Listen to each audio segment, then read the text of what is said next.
അഭിവന്യരായ അധ്യക്ഷനവർകളെ, ബഹുമാന്യനായ സാദിഖ് അലി ശിഹാബ് തങ്ങൾ, മുനവർ അലി ശിഹാബ് തങ്ങൾ, എൻ്റെ നേതാക്കന്മാരെ, പ്രിയപ്പെട്ട സഹോദരന്മാരെ, നാട്ടുകാരെ, സുഹൃത്തുക്കളെ, വളരെ പ്രൗഢഗംഭീരമായ നിങ്ങളുടെ ഈ പൊതുസമ്മേളനത്തിൽ സംസാരിക്കാൻ അവസരം ലഭിച്ചതിൽ എനിക്കതിയായ സന്തോഷമുണ്ട്. കേരളത്തിൽ തിരഞ്ഞെടുപ്പുകളുടെ സജീവമായ രാഷ്ട്രീയം ചർച്ച ചെയ്ത് കൊണ്ടിരിക്കുന്ന ഒരു സമയമാണിത്. പഞ്ചായത്ത് തിരഞ്ഞെടുപ്പ് കഴിഞ്ഞു, ഇനി അസംബ്ലി തിരഞ്ഞെടുപ്പ് വരാനിരിക്കുകയാണ്. പാർലമെൻറ്റിലെ തെരഞ്ഞെടുപ്പിൻ്റെ അലയൊലികൾ അവസാനിക്കുന്നതിന് മുമ്പാണ് നമ്മൾ പഞ്ചായത്ത് തെരഞ്ഞെടുപ്പിലേക്ക് ചെന്നുപെട്ടത്. അത്രയേറെ ദൈർഘ്യമില്ലാതെയാണ് അസംബ്ലി തെരഞ്ഞെടുപ്പിലേക്ക് നമ്മൾക്കിനി പോകാനുള്ളത്. ജനാധിപത്യ പ്രക്രിയയിൽ തെരഞ്ഞെടുപ്പുകൾ എന്ന് പറയുന്നത് ആരോഗ്യകരമായിട്ടുള്ള ഒരു എക്സർസൈസാണ്. ജനാധിപത്യത്തെ സക്രിയമാക്കാനും സജീവമാക്കാനുമുള്ള ഒരു ഇടപെടലാണ് തെരഞ്ഞെടുപ്പ് എന്ന് പറയുന്നത്. അത്തരമൊരു അർത്ഥത്തിൽ തെരഞ്ഞെടുപ്പുകളെ കാണാൻ രാഷ്ട്രീയ പാർട്ടികൾ തയ്യാറാകണമെന്ന് മാത്രം. തെരഞ്ഞെടുപ്പുകളിൽ കുറേ ആളുകൾ ജയിക്കും, കുറേ ആളുകൾ തോൽക്കും. ചില മുന്നണികൾ ജയിച്ചു വരാം, ചില മുന്നണികൾ തോറ്റുപോകാം. ഇവിടെ കാണിക്കേണ്ട ഒരു രാഷ്ട്രീയ മര്യാദ ജയിച്ചവരും തോറ്റവരും തെരഞ്ഞെടുപ്പിൽ നിന്ന് പാഠം പഠിക്കണമെന്നാണ്. ജയിച്ചവർ കൂടുതൽ ഉത്തരവാദിത്തബോധത്തോടുകൂടെ തങ്ങളുടെ ബാധ്യതകൾ നിർവഹിക്കാനും ഉത്തരവാദിത്തങ്ങൾ നിർവഹിക്കാനും പരിശ്രമിക്കുകയും, പരാജയപ്പെട്ടു പോയവർ എന്തുകൊണ്ടാണ് ജനങ്ങൾ ഞങ്ങളെ ഒറ്റപ്പെടുത്തിയതെന്നും എന്തായിരുന്നു പരാജയത്തിൻ്റെ അടിസ്ഥാനപരമായ കാരണമെന്നും കണ്ടുപിടിക്കുകയും അത് തിരുത്താനുള്ള പ്രവർത്തനങ്ങളിൽ ഭാവിയിൽ സജീവമാവുകയും ചെയ്യുമ്പോഴാണ് ഈ രാഷ്ട്രത്തിൻ്റെ ഗുണകരമായ ഒരു ജനാധിപത്യം ഉണ്ടാവുകയുള്ളൂ. നമുക്കറിയാം, കേരളത്തിൽ 100 സീറ്റോടുകൂടി അധികാരത്തിൽ വന്നിരുന്ന ഒരു മുന്നണിയായിരുന്നു UDF. കഴിഞ്ഞ നിയമസഭാ തെരഞ്ഞെടുപ്പിൽ എന്നാൽ UDF 98 സീറ്റിൽ തോറ്റുപോയി. അങ്ങനെ തോറ്റുപോയപ്പോൾ ആ തോൽവിയെ ഒരു പ്രതികാരമായി എടുക്കാനോ ജനങ്ങളോടുള്ള വെല്ലുവിളിയായി എടുക്കാനോ അവരെ ആക്ഷേപിക്കാനോ എതിർക്കാനുള്ള അവസരമായിട്ടല്ല UDF സ്വീകരിച്ചത്. 3.5 കൊല്ലക്കാലം നിരന്തരമായി ആ തെറ്റുകളെക്കുറിച്ച് പഠിക്കാനും, വിശിഷ്യ മുസ്ലിം ലീഗ് പോലെയുള്ള പാർട്ടികൾ പ്രത്യേകിച്ച് അതിൻ്റെ മുൻനിരയിലുണ്ടായിരുന്നു, അത് പഠിക്കാനും അത് തിരുത്താനും ജനങ്ങൾക്കുള്ള ആക്ഷേപങ്ങളെ പരിഹരിക്കാനുമുള്ള നിരന്തരമായ പ്രവർത്തനത്തിൽ മുസ്ലിം ലീഗ് അടക്കം പങ്കാളിയായി. 3.5 കൊല്ലക്കാലത്തിലെ പ്രവർത്തനത്തിന്റെ ഫലമാണ് അത് കഴിഞ്ഞു വന്ന പാർലമെന്റ് തെരഞ്ഞെടുപ്പിൽ അതിഗംഭീരമായ ഒരു വിജയം UDF-നുണ്ടായത്. ഗംഭീരമായ വിജയം. 19 സീറ്റുകളിൽ 17 സീറ്റുകൾ ജയിച്ചു വന്നപ്പോൾ 20 സീറ്റിൽ 17 സീറ്റ് ജയിച്ചു വരാൻ UDF-ന് സാധിച്ചു. പാർലമെന്റ് തെരഞ്ഞെടുപ്പിലെ ഗംഭീരമായ ഒരു തിരിച്ചുവരവിനെ അമിതമായി ആഘോഷിക്കാനല്ല UDF ശ്രമിച്ചത്. പറഞ്ഞു വന്നത്, തെരഞ്ഞെടുപ്പ് രാഷ്ട്രീയത്തെ അതിൻ്റെ ഗൗരവത്തോടുകൂടി രാജ്യത്തിലെ രാഷ്ട്രീയ പാർട്ടികൾ സമീപിക്കണമെന്ന് സൂചിപ്പിക്കുകയാണ്. UDF-ന്റെ കഴിഞ്ഞ നിയമസഭാ തെരഞ്ഞെടുപ്പിലെ ഭീകരമായ പരാജയത്തിൽ നിന്ന് പാഠം പഠിക്കുകയും ആ പാഠത്തെ ഒരു ജനകീയമായി ഉൾക്കൊണ്ടുകൊണ്ട് കഴിഞ്ഞ പാർലമെന്റ് തെരഞ്ഞെടുപ്പിലെ ഗംഭീരമായ വിജയത്തെ ഉണ്ടാക്കിയെടുക്കാൻ UDF-ന് സാധിച്ചു. എന്നാൽ പാർലമെന്റ് തെരഞ്ഞെടുപ്പിലെ ഗംഭീരമായ വിജയം ഉണ്ടായപ്പോൾ ആ വിജയത്തിൽ അഹങ്കരിക്കാനല്ല, കൂടുതൽ അടുത്ത വിജയത്തിലേക്കുള്ള തിളക്കത്തെ വർദ്ധിപ്പിക്കാനുള്ള ശ്രമമാണ് UDF നടത്തിയത്. ഫലമെന്താണ്? കഴിഞ്ഞ അസംബ്ലി പഞ്ചായത്ത് തെരഞ്ഞെടുപ്പിലെ അതിഗംഭീരമായ വിജയത്തിലേക്ക് വരാൻ നമുക്ക് വീണ്ടും സാധിച്ചു. എന്നാൽ അസംബ്ലിയിൽ 98 സീറ്റ് കിട്ടിയ ഇടതുപക്ഷമാവും, പാർലമെന്റിൽ 19 സീറ്റ് കിട്ടിയ ഇടതുപക്ഷം തങ്ങൾക്ക് ലഭിച്ചിട്ടുള്ള വിജയത്തെ ഒരു അഹങ്കാരമായും ജനങ്ങൾക്കുമേൽ കുതിര കയറാനുള്ള ഒരു ലൈസൻസുമായി എടുത്തു. അവരുടെ ഏറ്റവും മോശപ്പെട്ട ധിക്കാരപരമായുള്ള പെരുമാറ്റത്തിനുള്ള തിരിച്ചടിയായിരുന്നു കഴിഞ്ഞ പാർലമെന്റ് തെരഞ്ഞെടുപ്പിലെ 17 സീറ്റുകളിൽ അവർ തോറ്റുപോയത്. ജയിച്ചപ്പോൾ ഇടതുപക്ഷം പഠിച്ചില്ല, എന്നാ പിന്നെ തോറ്റ പഠിക്കണമല്ലോ. തോറ്റപ്പോഴും പഠിച്ചില്ല. പാർലമെന്റിലെ പരാജയത്തിൽ നിന്ന് പഠിക്കുകയല്ല, തങ്ങളെ പരാജയപ്പെടുത്തിയ ജനങ്ങളോടുള്ള വെല്ലുവിളിയായി അവരത് സ്വീകരിച്ചു. അതുകൊണ്ടാണ് പിന്നീട് വന്ന പഞ്ചായത്ത് തെരഞ്ഞെടുപ്പിൽ ഭീകരമായ തോൽവി ഏറ്റുവാങ്ങാൻ ഇടതുപക്ഷ മുന്നണിക്ക് സാധിച്ചത്. നമ്മൾ മനസ്സിലാക്കേണ്ട ഒരു കാര്യം, പഠിക്കാൻ ശ്രമിക്കുകയല്ല. ഇപ്പോഴും തെരഞ്ഞെടുപ്പിനെ അവലോകനം ചെയ്തുകൊണ്ട് മാർക്സിസ്റ്റ് പാർട്ടി നടത്തിയിട്ടുള്ള ഒരുപാട് നിരീക്ഷണങ്ങളുണ്ട്. ഞാൻ എല്ലാത്തിലേക്കും കടക്കുകയല്ല. ടിവിയിലും പത്രങ്ങളിലൊക്കെ വന്നിട്ടുള്ളതിൽ പ്രധാനപ്പെട്ട ഒരു നിരീക്ഷണം എം.പി. ജയരാജൻ്റെതാണ്. എം.പി. ജയരാജൻ പറഞ്ഞിട്ടുള്ള ഒരു കാര്യം, ഈ തെരഞ്ഞെടുപ്പിലെ പരാജയം പാർലമെന്റ് തെരഞ്ഞെടുപ്പിലെ പരാജയത്തെക്കാൾ ഞങ്ങൾക്ക് നില മെച്ചപ്പെടുത്താൻ കഴിഞ്ഞു എന്നാണ്. ഞാൻ ചോദിക്കട്ടെ, ഏതർത്ഥത്തിലാണ് പാർലമെന്റ് തെരഞ്ഞെടുപ്പിനേക്കാൾ നില മെച്ചപ്പെടുത്താൻ പഞ്ചായത്ത് സാധിച്ചു എന്ന വാദത്തെ അവർക്ക് ന്യായീകരിക്കാനാവുക? ഇ.കെ. നായനാരുടെ ഭരണകാലത്ത് പഞ്ചായത്തുകളിൽ ഇടതുപക്ഷം ഗംഭീരമായി ജയിച്ചു വന്നപ്പോ അതിൽ പ്രതീക്ഷ അർപ്പിച്ച നായനാർ മന്ത്രിസഭ കാലാവധിക്ക് മുമ്പ് പിരിച്ചുവിട്ട് അസംബ്ലി തെരഞ്ഞെടുപ്പിനെ അഭിമുഖീകരിച്ചു. ദയനീയമായി നായനാർ തോറ്റുപോയി. അങ്ങനെ തോറ്റുപോയപ്പോ സത്യപ്രതിജ്ഞ ചെയ്ത് അധികാരം ആന്റണി ഏൽക്കുന്ന ദിവസം ദേശാഭിമാനിയിൽ നായനാർ പേര് വെച്ചെഴുതിയ ഒരു ലേഖനത്തിൽ അദ്ദേഹം പറയുന്നത്, അസംബ്ലി തെരഞ്ഞെടുപ്പുകളും പാർലമെന്റ് തെരഞ്ഞെടുപ്പുകളും അതിന്റെ ഫലം നിർണ്ണയിക്കുന്നത് ദേശീയമോ അന്തർദേശീയമോ ആയ വലിയ വലിയ വിഷയങ്ങളാണ്. എന്നാൽ ജനങ്ങളുടെ കൂടെ നിൽക്കുകയും അവന്റെ പ്രശ്നങ്ങളുടെ കൂടെ നിൽക്കുകയും ചെയ്യുന്ന തെരഞ്ഞെടുപ്പ് പഞ്ചായത്ത് തെരഞ്ഞെടുപ്പാണ്. അതുകൊണ്ട് ഞങ്ങൾ ഇപ്പോഴും ജനങ്ങളുടെ കൂടെയാണ്, ഞങ്ങൾ ജനങ്ങളുടെ മുമ്പിൽ ജയിച്ചിരിക്കുന്നു എന്ന് വാദിക്കുന്ന നായനാരുടെ വാദത്തെ 2010 ഒരു പുനരാവർത്തനം നടത്തിയാൽ, പുനർവായന നടത്തിയാൽ ഏതർത്ഥത്തിലാണ് ഈ ജയത്തെ ന്യായീകരിക്കാൻ മാർക്സിസ്റ്റ് പാർട്ടിക്ക് സാധിക്കുക? ജയരാജൻ പറഞ്ഞ മറ്റൊരു കാര്യം എന്താണെന്ന് വെച്ചാൽ, ഞങ്ങൾക്ക് ഭരണത്തിന്റെ നേട്ടം വേണ്ട വിധത്തിൽ ജനങ്ങളിൽ എത്തിക്കാൻ കഴിഞ്ഞില്ല എന്നുള്ളതാണ്. അതൊരു വസ്തുതാപരമായ നിരീക്ഷണമാണ്. കാരണം എന്താണ്? ഭരണത്തിൽ യാതൊരു നേട്ടവും ഉണ്ടായിരുന്നില്ല, അതുകൊണ്ട് തന്നെ ജനങ്ങൾക്ക് അത് എത്തിയിട്ടില്ല. മൂന്നാമത് പറയുന്നത്, ഭരണത്തിന്റെ വീഴ്ചകൾ വരാനിരിക്കുന്ന ദിവസങ്ങളിൽ ഞങ്ങൾ പരിഹരിക്കുമെന്നാണ്. ഇവിടെയാണ് മാർക്സിസ്റ്റ് പാർട്ടിയുടെ ആത്മാർത്ഥതയുള്ള പ്രവർത്തകന്മാർ പരിശോധിക്കേണ്ട പ്രധാനപ്പെട്ട ഒരു കാര്യം. നിങ്ങൾ ഇപ്പോഴും ധരിച്ചു വച്ചിരിക്കുന്നത് ഈ പാർലമെന്റ് തെരഞ്ഞെടുപ്പിലും പഞ്ചായത്ത് തെരഞ്ഞെടുപ്പിലും ഇടതുപക്ഷത്തിനെതിരെയുള്ള വിധിയെഴുത്തിന്റെ അടിസ്ഥാനപരമായ പ്രശ്നം ഭരണവിരുദ്ധമായ തരംഗമാണെന്നാണ്. എന്നാൽ ഭരണവിരുദ്ധമായ തരംഗം മാത്രമല്ല ഈ തെരഞ്ഞെടുപ്പിൽ CPM-നെ പരാജയപ്പെടുത്തിയത്. CPM-ന് വിരുദ്ധമായ ഒരു തരംഗമുണ്ടായി, മാർക്സിസ്റ്റ് പാർട്ടിക്കെതിരായ തരംഗമുണ്ടായി. എത്ര വലിയ ഭരണവിരുദ്ധമായ തരംഗമുണ്ടായാലും പാർട്ടിയുടെ കേഡർ വോട്ടുകൾ ഒരിക്കലും പോവില്ല. CPM-ന് നമുക്കറിയാലോ, കേരളത്തിൽ എത്ര മോശപ്പെട്ട ഭരണം ഇടതുപക്ഷം ഭരിച്ചാലും കൊഞ്ചിയം അവർക്ക് പോവില്ല, ഏറാമല അവർക്ക് പോവില്ല, അവർ കണ്ണൂരിൽ തോൽക്കില്ല. കേരളത്തിന്റെ തെരുവുകളിൽ പഞ്ചായത്തുകളിൽ അവർക്ക് പിടിച്ചു നിൽക്കാൻ സാധിക്കുമായിരുന്നു. എന്നാൽ പുതിയ തെരഞ്ഞെടുപ്പിന്റെ നിരീക്ഷണങ്ങൾ പഠിക്കുന്നവർ മനസ്സിലാക്കുന്നത് CPM-കാർ CPM-ന് വോട്ട് ചെയ്യുന്നില്ല എന്ന പുതിയ പ്രവണത വന്നിരിക്കുന്നു എന്നാണ്. CPM-കാർ CPM-ന് വോട്ട് ചെയ്താൽ എങ്ങനെയാ കണ്ണൂരിൽ സുധാകരൻ ജയിക്കുക? CPM-കാർ CPM-ന് വോട്ട് ചെയ്താൽ എങ്ങനെയാ മുല്ലപ്പള്ളി വടകരയിൽ ജയിക്കുക? CPM-കാർ CPM-ന് വോട്ട് ചെയ്തിട്ടുണ്ടെങ്കിൽ രാഘവട്ടൻ എങ്ങനെ കോഴിക്കോട് ജയിക്കും? CPM-കാർ CPM-ന് വോട്ട് ചെയ്തിട്ടുണ്ടെങ്കിൽ പൊന്നാനി പാർലമെന്റ് മണ്ഡലത്തിൽ E.T. മുഹമ്മദ് ബഷീർ സാഹിബ് എങ്ങനെ 86,000 വോട്ടിന് ജയിക്കും? CPM-കാർ CPM-ന് വോട്ട് ചെയ്യുന്നില്ല. അടിസ്ഥാനപരമായ തിരഞ്ഞെടുപ്പിലെ പരാജയത്തിന്റെ കാരണം അതാണ്. ഏറ്റവും അടുത്ത് നമുക്കറിയാം, മഞ്ചേരിയിലെ മുനിസിപ്പൽ തെരഞ്ഞെടുപ്പിൽ തോറ്റുപോയപ്പോ തിരിച്ചു പോകുന്ന പ്രവർത്തകന്മാർ ശിവദാസ മേനോന്റെ മകളുടെ വീട്ടിന് കല്ലെറിഞ്ഞു. വലിയ ബഹളായി. പിണറായി വിജയൻ ലീഗിനൊക്കെ കോൺഗ്രസിനൊക്കെ വലിയ വെല്ലുവിളിയൊക്കെ നടത്തി. കുറച്ചു ദിവസം കഴിഞ്ഞപ്പോൾ യഥാർത്ഥ പ്രതികളെ പിടിച്ചു, സഖാക്കൾ തന്നെയാണ്. ആ സമയത്ത് ചാനലിൽ നിന്ന് വിളിച്ചിട്ട് ചോദിച്ചു, എന്താണ് ഷാജി ഇങ്ങനെ സംഭവിച്ചിട്ടുണ്ടല്ലോ, എന്താണ് നിങ്ങൾക്ക് അഭിപ്രായം പറയാനുള്ളത്? ഞാൻ പറഞ്ഞു, എന്താ അഭിപ്രായം പറയാൻ?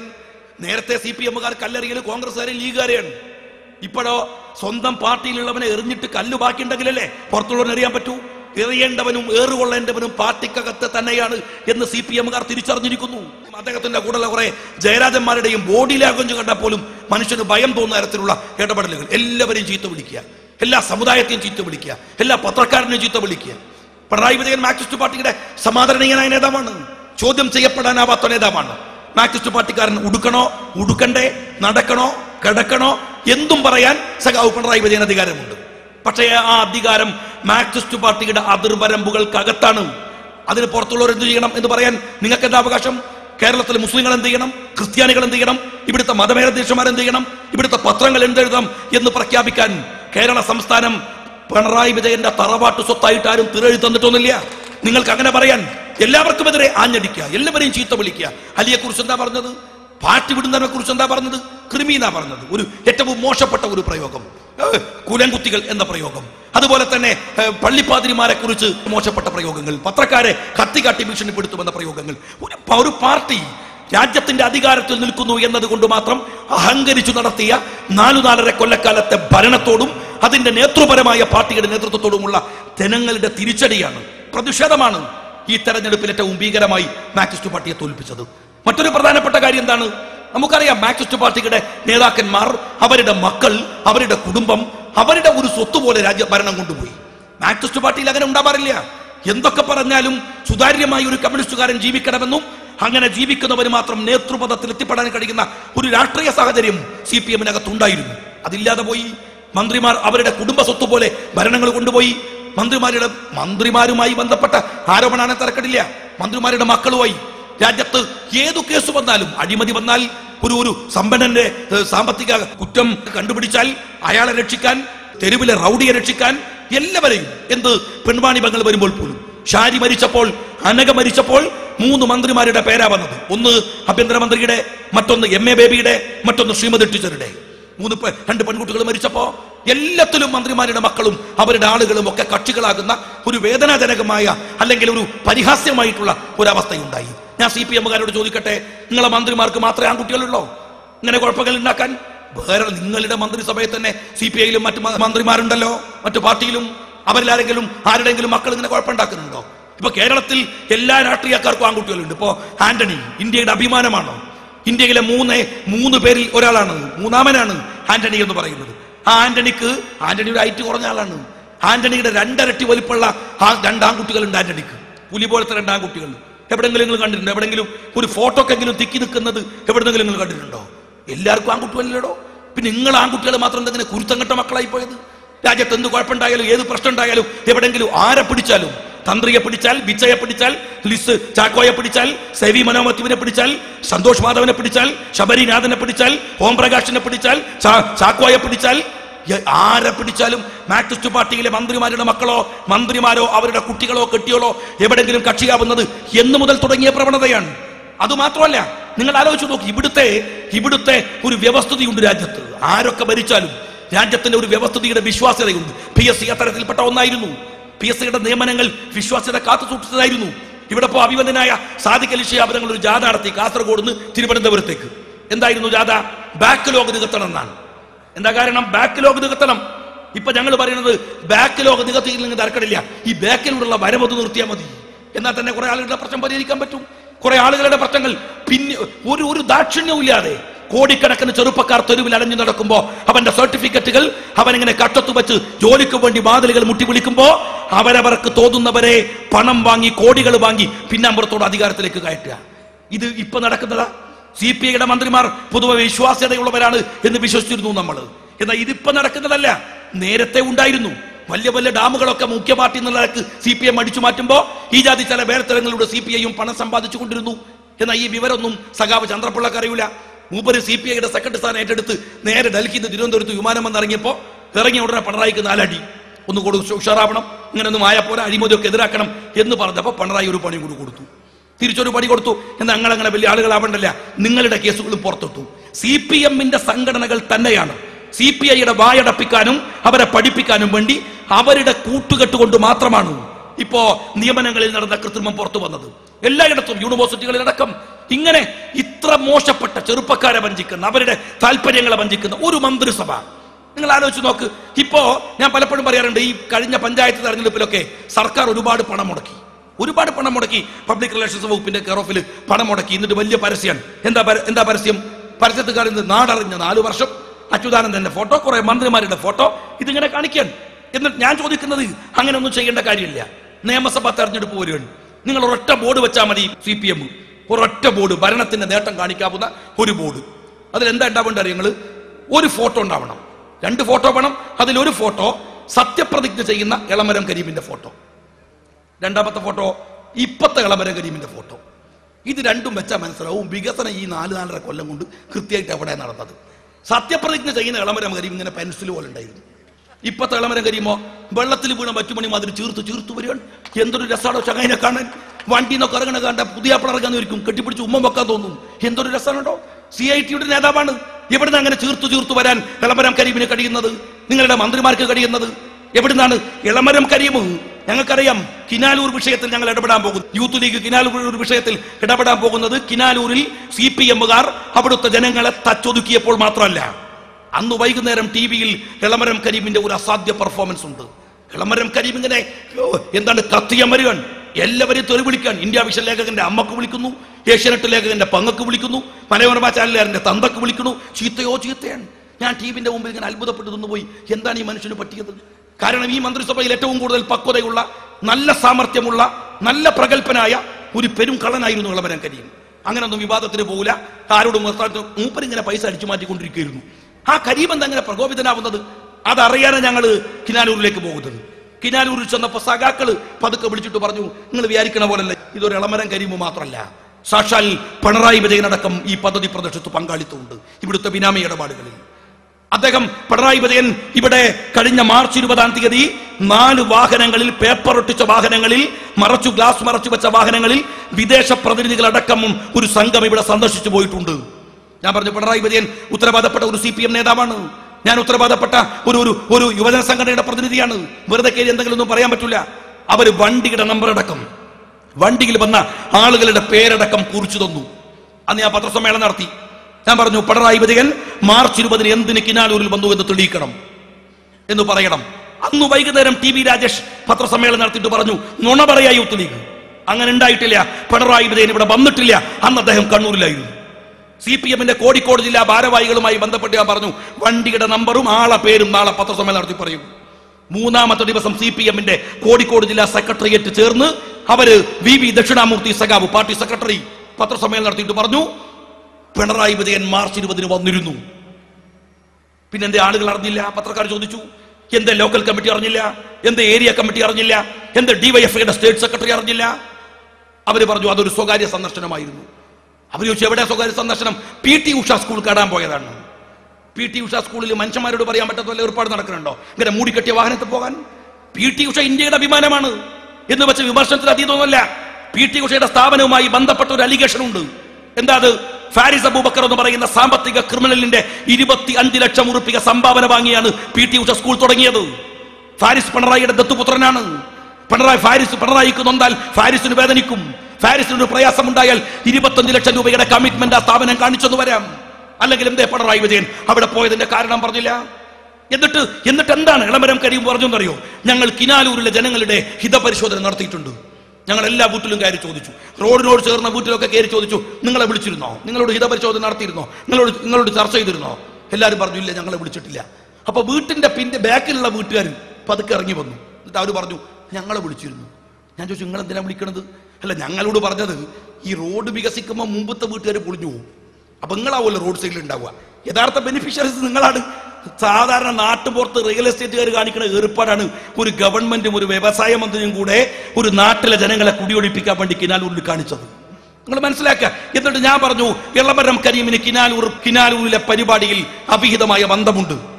കരീം എനിക്ക് വക്കീൽ നോട്ടീസ് അയച്ചു. കഴിഞ്ഞ 15-ാം തീയതി ആയിരുന്നു കേസ് എറണാകുളത്ത് ഹൈക്കോടതിയിൽ. വക്കീലോട് ഞാൻ നോട്ടീസ് വായിച്ചു നോക്കി. അതിനകത്ത് ഇളമരം കരീം പറയാൻ, നിങ്ങൾ ഇങ്ങനെ ഒരു സ്റ്റേറ്റ്മെന്റ് ഇറക്കുക വഴി എന്റെ മാനം പോയി. മൂപ്പർക്ക് അങ്ങനെ ഒരു സാധനമുള്ള വിവരം ഞാൻ അപ്പോഴാണ് അറിയുന്നത്. എന്റെ മാനം പോയി എന്ന് പറഞ്ഞു. അതുകൊണ്ട് എന്റെ മാനം അടിയന്തരമായി തിരിച്ചു കിട്ടണം. ഒന്നുകിൽ ഷാജി മാപ്പ് പറയണം, അല്ലെങ്കിൽ മാനം പോയ വകയിൽ 30 ലക്ഷം റുപ്യ എനിക്ക് തരണം. ഇവിടെ സഖാവ് നിങ്ങളെ മാനത്തിനൊക്കെ എന്ത് റേറ്റ് ആണോ? 30 ലക്ഷം റുപ്യാണ്. സഖാവ് കൃഷ്ണപിള്ളന്റെ മാനം പോയത് 2 അണ കയ്യിലില്ലാഞ്ഞിട്ടാണ്. സഖാവ് കൃഷ്ണപിള്ള ബാർബർ ഷോപ്പ് കയറിയിട്ട് താടി പഠിച്ചു, താൻ മുടി വെട്ടിച്ചു. കാരണം കൈ പൈസ ഉണ്ടായില്ല. ആദ്യം പറഞ്ഞപ്പോൾ വെട്ടിക്കൂല, അതുകൊണ്ട് കടം പറഞ്ഞു. വെട്ടിച്ചു കഴിഞ്ഞപ്പോ പൂളിച്ച ചീത്ത പറഞ്ഞു. എന്തോ ഒലക്കയിൽ ഏർപ്പാടാണോ? കൈ പൈസ അല്ല, ഈ പരിപാടി 2 അണ ഇല്ലാഞ്ഞിട്ടാണ് സഖാബ് കൃഷ്ണപിള്ളന്റെ മാനം പോയത്.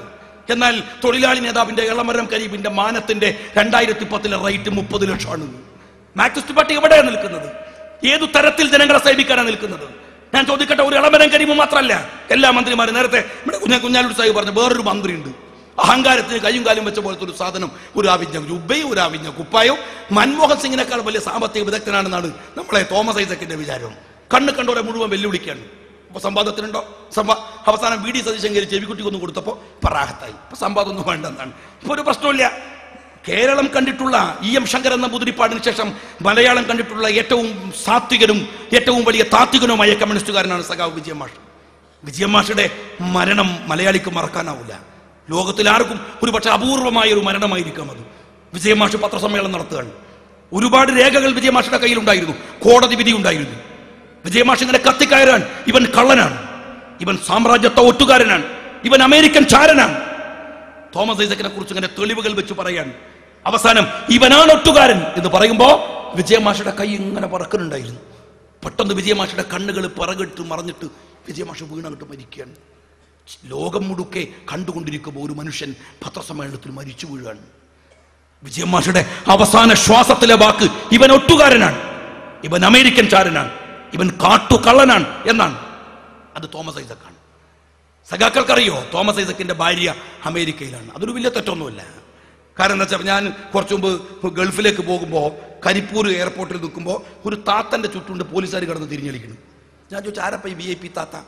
അപ്പോൾ പോലീസ് പറഞ്ഞു അത് എളമരം കരീമിന്റെ ഭാര്യയാണ്. അപ്പോൾ VIP ആണ്. അപ്പം ഞാൻ ചോദിച്ചു എന്തേ കാര്യം? അവൻ പറഞ്ഞു അമേരിക്കക്ക് പോവാണ്, മോൾ അമേരിക്കയിലാണുള്ളത്, മോള് പ്രഗ്നൻ്റാണ്. അപ്പോൾ നമ്മുടെ നാട്ടിൻ പുറത്തൊക്കെ ഈ കുടുംബത്തിലൊക്കെ എന്താണ് മക്കളൊക്കെ പ്രഗ്നൻ്റ് ആയാൽ ഗർഭിണികളായാൽ നമ്മൾ വയറ് കാണാൻ പോവാന്ന് പറയും. നമ്മൾ കൊണ്ടോട്ടി പോണ മാതിരിയാണ്, അമേരിക്കക്ക് പോവാണ്. കമ്മ്യൂണിസ്റ്റ് പാർട്ടിക്കാർക്ക് അമേരിക്ക ഒരു വലിയ വിഷയമൊന്നുമല്ല, എല്ലാവരും പോലുണ്ട്. പക്ഷെ തോമസ് ഐസക്കിന്റെ ഭാര്യ അമേരിക്കൻ സിറ്റിസൺഷിപ്പാണ്. തോമസ് ഐസക്കിന്റെ 2 മക്കൾക്ക് അമേരിക്കൻ പൗരത്വമാണ്.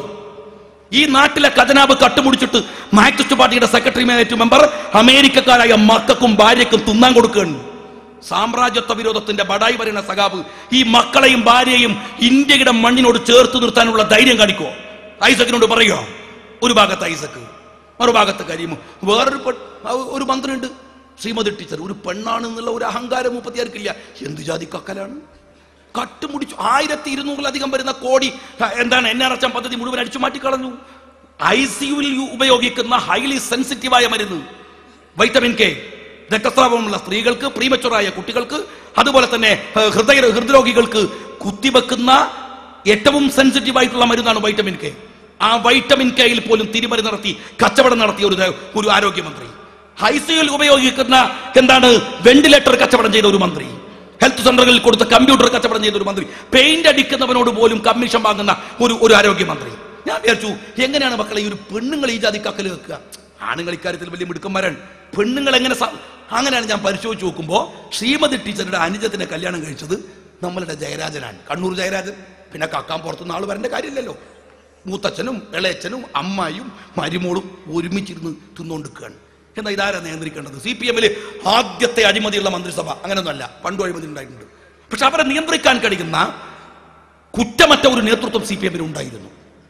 എന്നാൽ ഇന്നോ CPM-നെ നിയന്ത്രിക്കേണ്ട മൊല്ലാക്കാരാണ്. സഖാവ് പിണറായി വിജയനാണ്. മൊല്ലാക്ക നിന്ന് മൂത്രമൊഴിച്ചുകൊണ്ടിരിക്കുകയാണ്. പിന്നെ കുട്ടികൾ നടന്നല്ലേ മൂത്രമൊഴിക്കൂ. മൊല്ലാക്ക ഡാം അടിച്ചു മാറ്റാൻ കുട്ടികൾക്ക് പറ്റുന്ന പോലെ ബാക്കിയുള്ള സാധനങ്ങൾ അടിച്ചു മാറ്റിക്കൊണ്ടിരിക്കാൻ, ഓരോരുത്തരുടെ നിലവാരം അനുസരിച്ച് ഓരോരുത്തർ മോഷ്ടിച്ചുകൊണ്ടിരിക്കാൻ. താഴെ തട്ടുവരെയുള്ളവർ, കമ്മ്യൂണിസ്റ്റ് പാർട്ടിയുടെ താഴെ തട്ടുവരെയുള്ളവർ. ഞാൻ പറഞ്ഞു വരുന്നത് നിയന്ത്രിക്കാൻ ആരാണുള്ളത്? പിന്നെ ഒരാളാരാണുള്ളത്? സഖാവ് അച്യുതാനന്ദനാണ്. അച്യുതാനന്ദൻ ജനങ്ങളുടെ മുഖ്യമന്ത്രിയാണ്. ഒരു പ്രയോഗമൊന്നുമല്ല. അക്ഷരാർത്ഥത്തിൽ CPM സീറ്റ് കൊടുത്തില്ല, ജനങ്ങൾ സമരം നടത്തി കൊടുത്ത സീറ്റ്. അത് അച്യുതാനന്ദന്റെ സീറ്റ്. കേരളത്തിലെ ജനങ്ങളുടെ മുഖ്യമന്ത്രിയാണ് അച്യുതാനന്ദൻ. നമ്മൾ വിചാരിച്ചു അച്യുതാനന്ദൻ സാധുവാണ്, പിണറായിയോ വമ്പിച്ച തരികിടെ. അതുകൊണ്ട് ഒരു 4 മാസം കൊണ്ട് പിണറായി അച്യുതാനന്ദൻ തള്ളി താഴുന്നു നമ്മൾ വിചാരിച്ചത്. പക്ഷെ അച്യുതാനന്ദൻ ആരാ മോൻ? 4.5 കൊല്ലമായി ഒരു രോമത്ത് തൊടാൻ പറ്റിയിട്ടില്ല പിണറായിക്ക്. മൂപ്പരെ കൂടെ ആരെങ്കിലും ഉണ്ടോ? ഒരാളുള്ളവരൊക്കെ ഗ്രൂപ്പ് മാറിപ്പോയി. ഗുരുദാസൻ ഉണ്ടായിരുന്നു, വിജയകുമാർ ഉണ്ടായിരുന്നു, എല്ലാവരും പോയി. ഇപ്പം മൂപ്പര ഒറ്റക്കാണ്. പക്ഷെ മൂപ്പര കയ്യിൽ ഒരു സാധനമുണ്ട്, ഒരു JCB ഉണ്ട്. അതുമായിട്ടാണ് മൂപ്പര കളി. പിണറായി വിജയൻ ഇങ്ങനെ ഗ്രൂപ്പൊക്കെ ഉണ്ടാക്കി അടുത്തെത്തുമ്പോൾ അച്യുതാനന്ദൻ JCB സ്റ്റാർട്ടാക്കും. JCB ഇങ്ങനെ കയ്യും കാലൊക്കെ പൊതിച്ചാൽ പിണറായി പറയും ഓഫാക്കി എടുക്കാൻ പോകുന്നു. നമ്മൾ വലിയ പ്രശ്നമൊന്നുമില്ലോ, JCB ഓഫാക്കും. പിന്നെ ഒരു 5-6 മാസം കഴിഞ്ഞ് പിന്നെയും ഗ്രൂപ്പുമായിട്ട് ഇങ്ങനെ വരുമ്പോൾ അച്യുതാനന്ദൻ പിന്നെയും JCB സ്റ്റാർട്ട്. ഒരു JCB ആയിട്ട് 4.5 കൊല്ലമായി. ഒരു തരി മണ്ണ് സർക്കാരിലേക്ക് ഇതുവരെ പിടിച്ചിട്ടില്ല. ഏതെങ്കിലും ഒരു സഖാവിന്റെ കയ്യിലുള്ള 1 സെന്റ് മണ്ണ് സർക്കാരിലേക്ക് പിടിച്ചു വാങ്ങി കൊടുത്തിട്ടുണ്ട് ഈ JCB? ഇല്ല. പിണറായിനെ പേടിപ്പിക്കാൻ ഒരു JCB ആയിട്ട് അച്യുതാനന്ദൻ. ഈ JCB കണ്ടിട്ട് തലയിൽ പൂടുള്ള പിണറായി ആണെങ്കിൽ ഒരു അനക്കവും ഇല്ല. 4-4.5 കൊല്ലമായി ജനങ്ങളെ വിഡ്ഢിയാക്കാണ്. എന്നിട്ട് അവസാനം മാന്താൻ പോയത് വയനാട്ടുകാണ്. ആരുടെ ഭൂമി? ശ്രേയംസ് കുമാർ MLA-യുടെ ഭൂമി. കാരണം എന്താണ്? ഈ ശ്രേയംസ് കുമാർ MLA ജനതാദൾ മുന്നണി വിട്ടപ്പോഴാണ് ഇവർക്ക് ഈ ശ്രേയംസ് കുമാറിന്റെ ഭൂമിയുള്ള വിവരം അറിഞ്ഞത്. വയനാട്ടുകാരോട് എനിക്കറിയാം. ശ്രേയാംസ് കുമാർ ഉണ്ടാക്കിയ ഭൂമിയാ? അല്ല. അച്ഛൻ വീരേന്ദ്രകുമാറാണ് കൊടുത്തത്. വീരേന്ദ്രകുമാർ ഉണ്ടാക്കിയ ഭൂമിയാ? അല്ല. വീരേന്ദ്രകുമാറിന്റെ അച്ഛൻ പത്മപ്രഭ ഗൗഡർ താവഴിയായിട്ട് കൊടുത്തതാണ്. പത്മപ്രഭ ഗൗഡർ ഉണ്ടാക്കിയതാ? അല്ല, മൂപ്പറി അച്ഛൻ ഉണ്ടാക്കിയതാണ്. ആ 5 തലമുറ കൈമാറിയിട്ട് ഇപ്പത്തെ ഭൂമിന്റെ അടിയാധാരം CPM പരിശോധിക്കുന്നത് 2010 ദള്ളു മുന്നണി വിട്ടപ്പോഴാണ്. അപ്പൊ അതിന്റെ രാഷ്ട്രീയം എന്താണ്? എന്നിട്ട് പറയാണ് ഇവരൊക്കെ അങ്ങനെ ഞങ്ങള് മുസ്ലിം യൂത്ത് ലീഗ് ഒരു പത്രസമ്മേളനം നടത്തിയിരുന്നു. സഖാവ് പിണറായി വിജയന്റെ മകൻ ഡൽഹി ലണ്ടനിലെ ബർമിംഗ്ഹാം യൂണിവേഴ്സിറ്റിയിൽ പഠിക്കാൻ കൊടുത്ത അതിന്റെ ഡൊണേഷൻ കൊടുത്തതിന്റെ റെസിപ്റ്റിന്റെ കോപ്പി 40 ലക്ഷം രൂപ. മകൾ അമൃത ഇൻസ്റ്റിറ്റ്യൂട്ടിൽ ബാംഗ്ലൂരിൽ കൊടുത്ത 25 ലക്ഷം രൂപയുടെ റെസിപ്റ്റിന്റെ കോപ്പി. ബാക്കി കാര്യം ചോദിച്ചില്ല. പിണറായിയുടെ വീടിനെ കുറിച്ച് ചോദിച്ചില്ല. പിണറായിയുടെ ഭാര്യ കമലയുടെ പേരിലുള്ള കമല ഫൗണ്ടേഷന്റെ കോടിക്കണക്കിന് സ്വത്തിനെ കുറിച്ച് ചോദിച്ചില്ല. ഒന്നും പറഞ്ഞില്ല. ഈ സ്വത്തിന്റെ കണക്ക് പിണറായി പറയണമെന്ന് പറഞ്ഞു.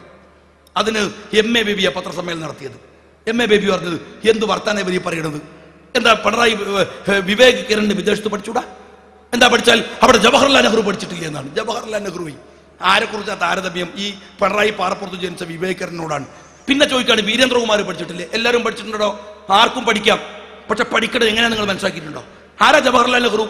മോത്തിലാൽ നെഹ്റുവിന്റെ മോനാണ്. ആരാ മോത്തിലാൽ നെഹ്റു? അവിഭക്ത ഇന്ത്യക്ക് വില പറഞ്ഞ കോടീശ്വരൻ. ഈ ഇന്ത്യ അല്ല, ബംഗ്ലാദേശും പാകിസ്ഥാനുമുള്ള ഇന്ത്യ. ആ ഇന്ത്യക്ക് വില പറഞ്ഞ കോടീശ്വരനാണ് മോത്തിലാൽ നെഹ്റു. വെള്ളക്കാരോട് പറയാൻ നിങ്ങൾ സ്വാതന്ത്ര്യം തരുന്നില്ലെങ്കിൽ വിലക്കുക, എന്നിട്ടെങ്കിലും ഈ നാടിനെ മോചിപ്പിക്കട്ടെ. നിങ്ങൾ പറയുന്ന പണം ഈ ടേബിളിൽ ഞാൻ വെക്കാം. അന്ന് മോത്തിലാൽ നെഹ്റു പറഞ്ഞതാണ്. ലണ്ടനിൽ നെഹ്റുവിന്റെ കൂടെ പഠിച്ചവർ ഒരു പ്രഭു എഴുതിയ ഒരു കുറിപ്പുണ്ട്, അദ്ദേഹത്തിന് അനുഭവ കുറിപ്പുണ്ട്. അതിൽ പറയണത് ലണ്ടനിലെ ക്യാമ്പസിൽ ജവഹർലാൽ നെഹ്റു വരിക ഒരു വെളുത്ത കുതിരപ്പുറത്താണ്. ഒരു വെളുത്ത കുതിരപ്പുറത്ത് ഒരു സ്ഥൂലഗാത്രനായ സുന്ദരൻ ക്യാമ്പസിലേക്ക് ഇങ്ങനെ വരുമ്പോൾ എല്ലാവരും ശ്രദ്ധിക്കുമായിരുന്നു. ഇവർ പോയിട്ട് പ്രിൻസിപ്പലോട് പരാതി പറഞ്ഞു, ഞങ്ങൾക്കൊന്നും ഇങ്ങനെ അന്നത്തെ വാഹനാണ് കുതിര, ഇതൊന്നും കൊണ്ടുവരാൻ പറ്റണില്ലല്ലോ, എന്താ ഇയാൾക്ക് മാത്രം? പ്രിൻസിപ്പൾ പറഞ്ഞു ശബ്ദം ഉണ്ടാക്കരുത്. അയാൾ ആരാന്നറിയോ? ഇന്ത്യയിൽ മോത്തിലാൽ നെഹ്റുവിന്റെ മോനാണ്. അതാ ജവഹർലാൽ നെഹ്റു. ആ ജവഹർലാൽ നെഹ്റു എങ്ങനെയാ പഠിച്ചത് നിങ്ങൾക്കറിയോ? ലണ്ടനിൽ ജവഹർലാൽ നെഹ്റു ഒരു വമ്പിച്ച കോടീശ്വരനായിരുന്നു. കാരണം ജവഹർലാൽ നെഹ്റുവിന്റെ പിതാവ് മോത്തിലാൽ നെഹ്റു അതിനേക്കാൾ വലിയ കോടീശ്വരനായിരുന്നു. അതാ കാരണം. ശ്രേയാംസ് കുമാർ MLA എങ്ങനെ ലണ്ടനിൽ പഠിച്ചത്? ശ്രേയാംസ് കുമാർ MLA ഒരു വമ്പിച്ച കോടീശ്വരനാണ്. കാരണം ശ്രേയാംസ് കുമാറിന്റെ അച്ഛൻ വീരേന്ദ്രകുമാർ അതിനേക്കാൾ വലിയ കോടീശ്വരനാണ്. കാരണം വീരേന്ദ്രകുമാറിന്റെ അച്ഛൻ പത്മപ്രഭ ഗൗഡർ MP അതിനേക്കാൾ വലിയ കോടീശ്വരനാണ്. അതാ കാരണം.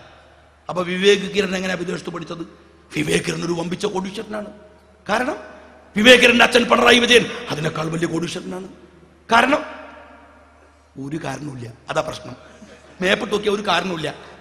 പിണറായി വിജയൻ തന്നെ ജീവചരിത്ര കുറിപ്പ് ദേശാഭിമാനി പ്രസിദ്ധീകരിച്ച പുസ്തകത്തിൽ പറയുന്നത് എനിക്ക് തറവാട്ട് സ്വത്തായിട്ട് കിട്ടിയ 8 സെന്റ് ഭൂമിയാണെന്നാണ്. എവിടെ? എറണാകുളം MG റോഡിലല്ലോ, പിണറായി പാറപ്പുറത്തല്ലേ. സെന്റിന് എത്ര കിട്ടും? ഇളമരം കരീമിനോട് ചോദിച്ചു നോക്കും. മൂപ്പര വലിയ റിയൽ എസ്റ്റേറ്റ് നടത്തുന്ന ആള് ചോദിച്ചു നോക്ക്. നിങ്ങൾ ആ ഭൂമി പറ്റാൽ ഈ സ്വത്തൊക്കെ നടക്കുമോ? നിങ്ങൾക്ക് ഉണ്ടാക്കാൻ കഴിയോ? ഈ വീട് ഉണ്ടാക്കാൻ കഴിയോ? അപ്പൊ ചോദിക്കുകയാണ്, എന്തൊരു ചോദ്യമാണ് യൂത്ത് ലീഗുകാര. നമ്മുടെ നാട്ടിലൊക്കെ ഈ മലപ്പുറത്തും അവിടുന്ന് ഇവിടുന്നൊക്കെ കുട്ടികൾ ഗൾഫ് പോയി 10 കൊല്ലം കഴിയുമ്പോഴത്തേക്ക് ബെൻസ്, കാറ്, സൗകര്യം എന്തെല്ലാം ഉണ്ടാക്കുന്നുണ്ട്. ഇയാൾക്ക് എത്ര വയസ്സായി? അത് സത്യമാണ്. അധ്വാനിച്ച പൈസ ഉണ്ടാവും. എന്ത് അധ്വാനിച്ചിനാണ്? അച്യുതാനന്ദന് ടൈലർ പണി അറിയാം, ഇയാൾക്ക് വീട് ഇറക്കാൻ അറിയോ? എന്തെങ്കിലും ഒരു കച്ചവടം, ചായ കച്ചവടം, പെട്ടിക്കട.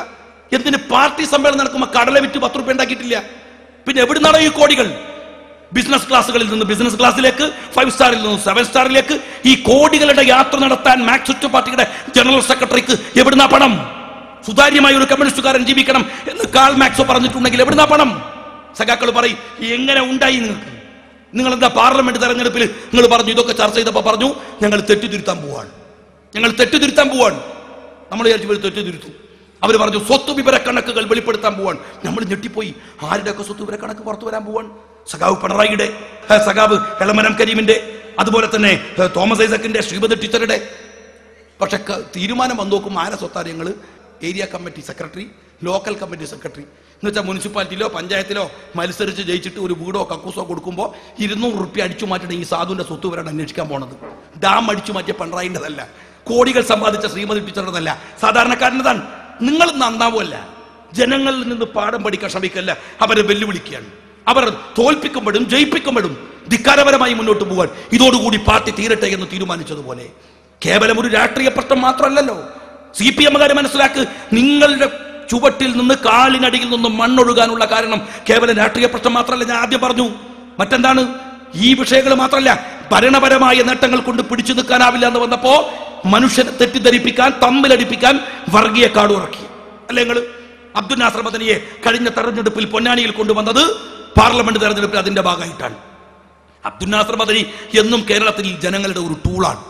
ജമാഅത്തെ ഇസ്ലാമി കുറെ ഉപയോഗിച്ചു, മറ്റുള്ളവർ ഉപയോഗിച്ചു, CPM ഉപയോഗിച്ചു. വ്യക്തിപരമായി അബ്ദുൽ നാസർ മദനി ഒരു മഹാഭീകരനമല്ല. അദ്ദേഹം പണം കണ്ടാൽ 4 കാലിൽ വീഴാവുന്ന ഒരു ആർത്തി പണ്ടാരാണ് അബ്ദുൽ നാസർ മദനി. പണത്തിനോട് വമ്പിച്ച ആർത്തിയാണ്. വാളെടുത്തവൻ വാളാൽ എന്ന് കേട്ടിട്ടില്ലേ?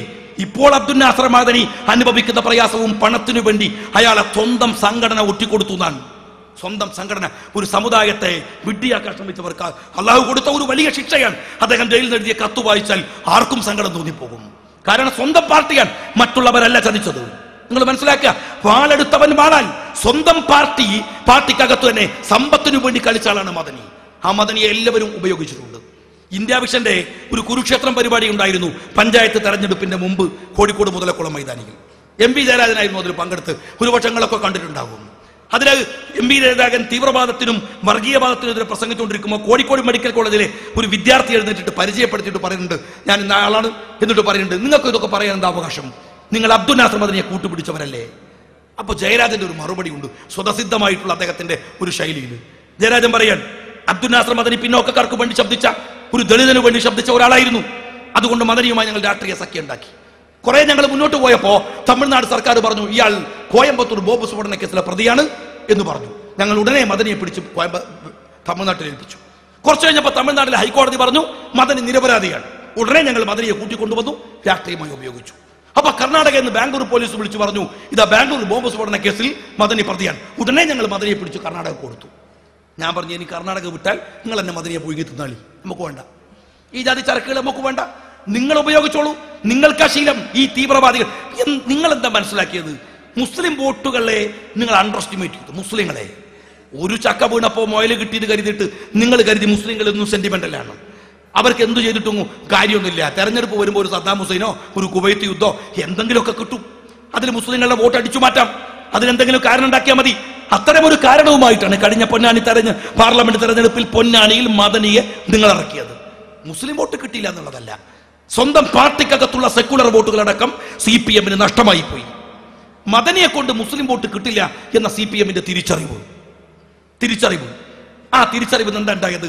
അതേ മദനിയെ ഉപയോഗിച്ച് എങ്ങനെ മുസ്ലിമേതര വോട്ടുകൾ ഉണ്ടാക്കാം. ഇവിടുത്തെ ഹിന്ദുവിന്റെ, ഇവിടുത്തെ ക്രിസ്ത്യാനിയുടെ, മറ്റു മതസ്ഥരുടെ എന്താ ഉണ്ടായത്? നിങ്ങൾ ആലോചിച്ച് നോക്കും. മദനിയെ ഉപയോഗിച്ചു ഇവർ കഴിഞ്ഞ പരിശുദ്ധമായ റമദാൻ നമ്മളിങ്ങനെ കാണാൻ അൻവാർ ഷരി യത്തീംഖാനയിലെ കുട്ടികൾ നിസ്കരിക്കുന്നത്, നോമ്പ് നോക്കുന്നത്, നോമ്പ് തുറക്കുന്നത്, പ്രാർത്ഥിക്കുന്നത്, പിഞ്ചു പൈതങ്ങൾ. എന്നിട്ട് ചാനലുകാരൻ ഈ മദനിന്റെ പുറത്ത് വന്നിട്ട് ഇങ്ങനെ റിപ്പോർട്ട് ചെയ്യാൻ, ഞാനിപ്പോൾ നിൽക്കുന്നത് അൻവാർ ഷരി യത്തീംഖാനയുടെ മുമ്പിലാണ്. ഇതിനകത്ത് ബാംഗ്ലൂർ സ്ഫോടന കേസിലെ പ്രതി അബ്ദുൽ നാസർ മദനിയുണ്ട്. മദനിയെ പിടിക്കാൻ ബാംഗ്ലൂർ പോലീസ് എത്തിക്കഴിഞ്ഞു, പിടിച്ചു കൊടുക്കാൻ കേരള പോലീസും എത്തിക്കഴിഞ്ഞു. പക്ഷെ പിടിക്കാൻ കഴിയുമെന്നറിയില്ല, എന്തെല്ലാം സംഘർഷങ്ങൾ ഉണ്ടാകുമെന്നറിയില്ല. മദനി യത്തീംഖാനക്കകത്താണ്. അവിടെ പള്ളിയുണ്ട്, മദ്രസയുണ്ട്, പ്രശ്നങ്ങളുണ്ട്. ഇതിങ്ങനെ പറഞ്ഞുകൊണ്ടിരിക്കുകയാണ്. കേരളത്തിലെ യത്തീംഖാനകളെ കുറിച്ച് മലയാളിക്കറിയാം, ഇവിടുത്തെ ഹിന്ദുവിനറിയാം, ക്രിസ്ത്യാനിക്കറിയാം, മറ്റു മതസ്ഥർക്കറിയാം. എന്താ യത്തീംഖാന? മഹാനായ സിദ്ദി സാഹിബ് 4 കുട്ടികളെ തന്റെ കൈവെള്ളയിൽ ഏറ്റെടുത്ത് തലശ്ശേരിയിൽ നിന്ന് ആരംഭിച്ചു. മഹാനായ MK ഹാജിയും ബാഫക്കിത്തങ്ങളും പൂക്കോയത്തങ്ങളും ഒക്കെ നനച്ചു വളർത്തിയെടുത്ത ഒരു യത്തീംഖാന പ്രസ്ഥാനം. രാജ്യത്തിന്റെ തെരുവുകളിൽ അനാഥരും അബലകളുമായി പോകേണ്ടി വരുന്ന പാവങ്ങളെ, സാധുക്കളായ കുട്ടികളെ സമൂഹത്തിന്റെയും സമുദായത്തിന്റെയും രാഷ്ട്രത്തിന്റെയും മുഖ്യധാരയിൽ കൊണ്ടുവന്ന് നിർത്തി അവരെ വളർത്തിയെടുത്ത യത്തീംഖാന പ്രസ്ഥാനം.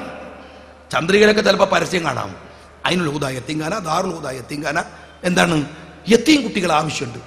ഇങ്ങനെ ആവശ്യത്തിന് ഉണ്ടാക്കാൻ പറ്റിയ സാധനം യത്തീം കുട്ടികൾ അല്ല. പിന്നെ എന്താ കാര്യം? നിങ്ങൾ യത്തീം കുട്ടികളില്ല, യത്തീംഖാന റെഡിയാണ്. ലോകത്തിലെവിടെയും കാണൂല ഇതുപോലെ ഒരു സംവിധാനം, ലോകത്തിലെവിടെയും ഉണ്ടാവില്ല. യത്തീംഖാനകൾ തുറന്ന് ഈ നാട്ടിലെ അനാഥരെ സംരക്ഷിക്കാൻ വേണ്ടി കാത്തിരിക്കുന്ന ഒരു സമുദായം ഇവിടുത്തെ ജനങ്ങൾക്കറിയാം.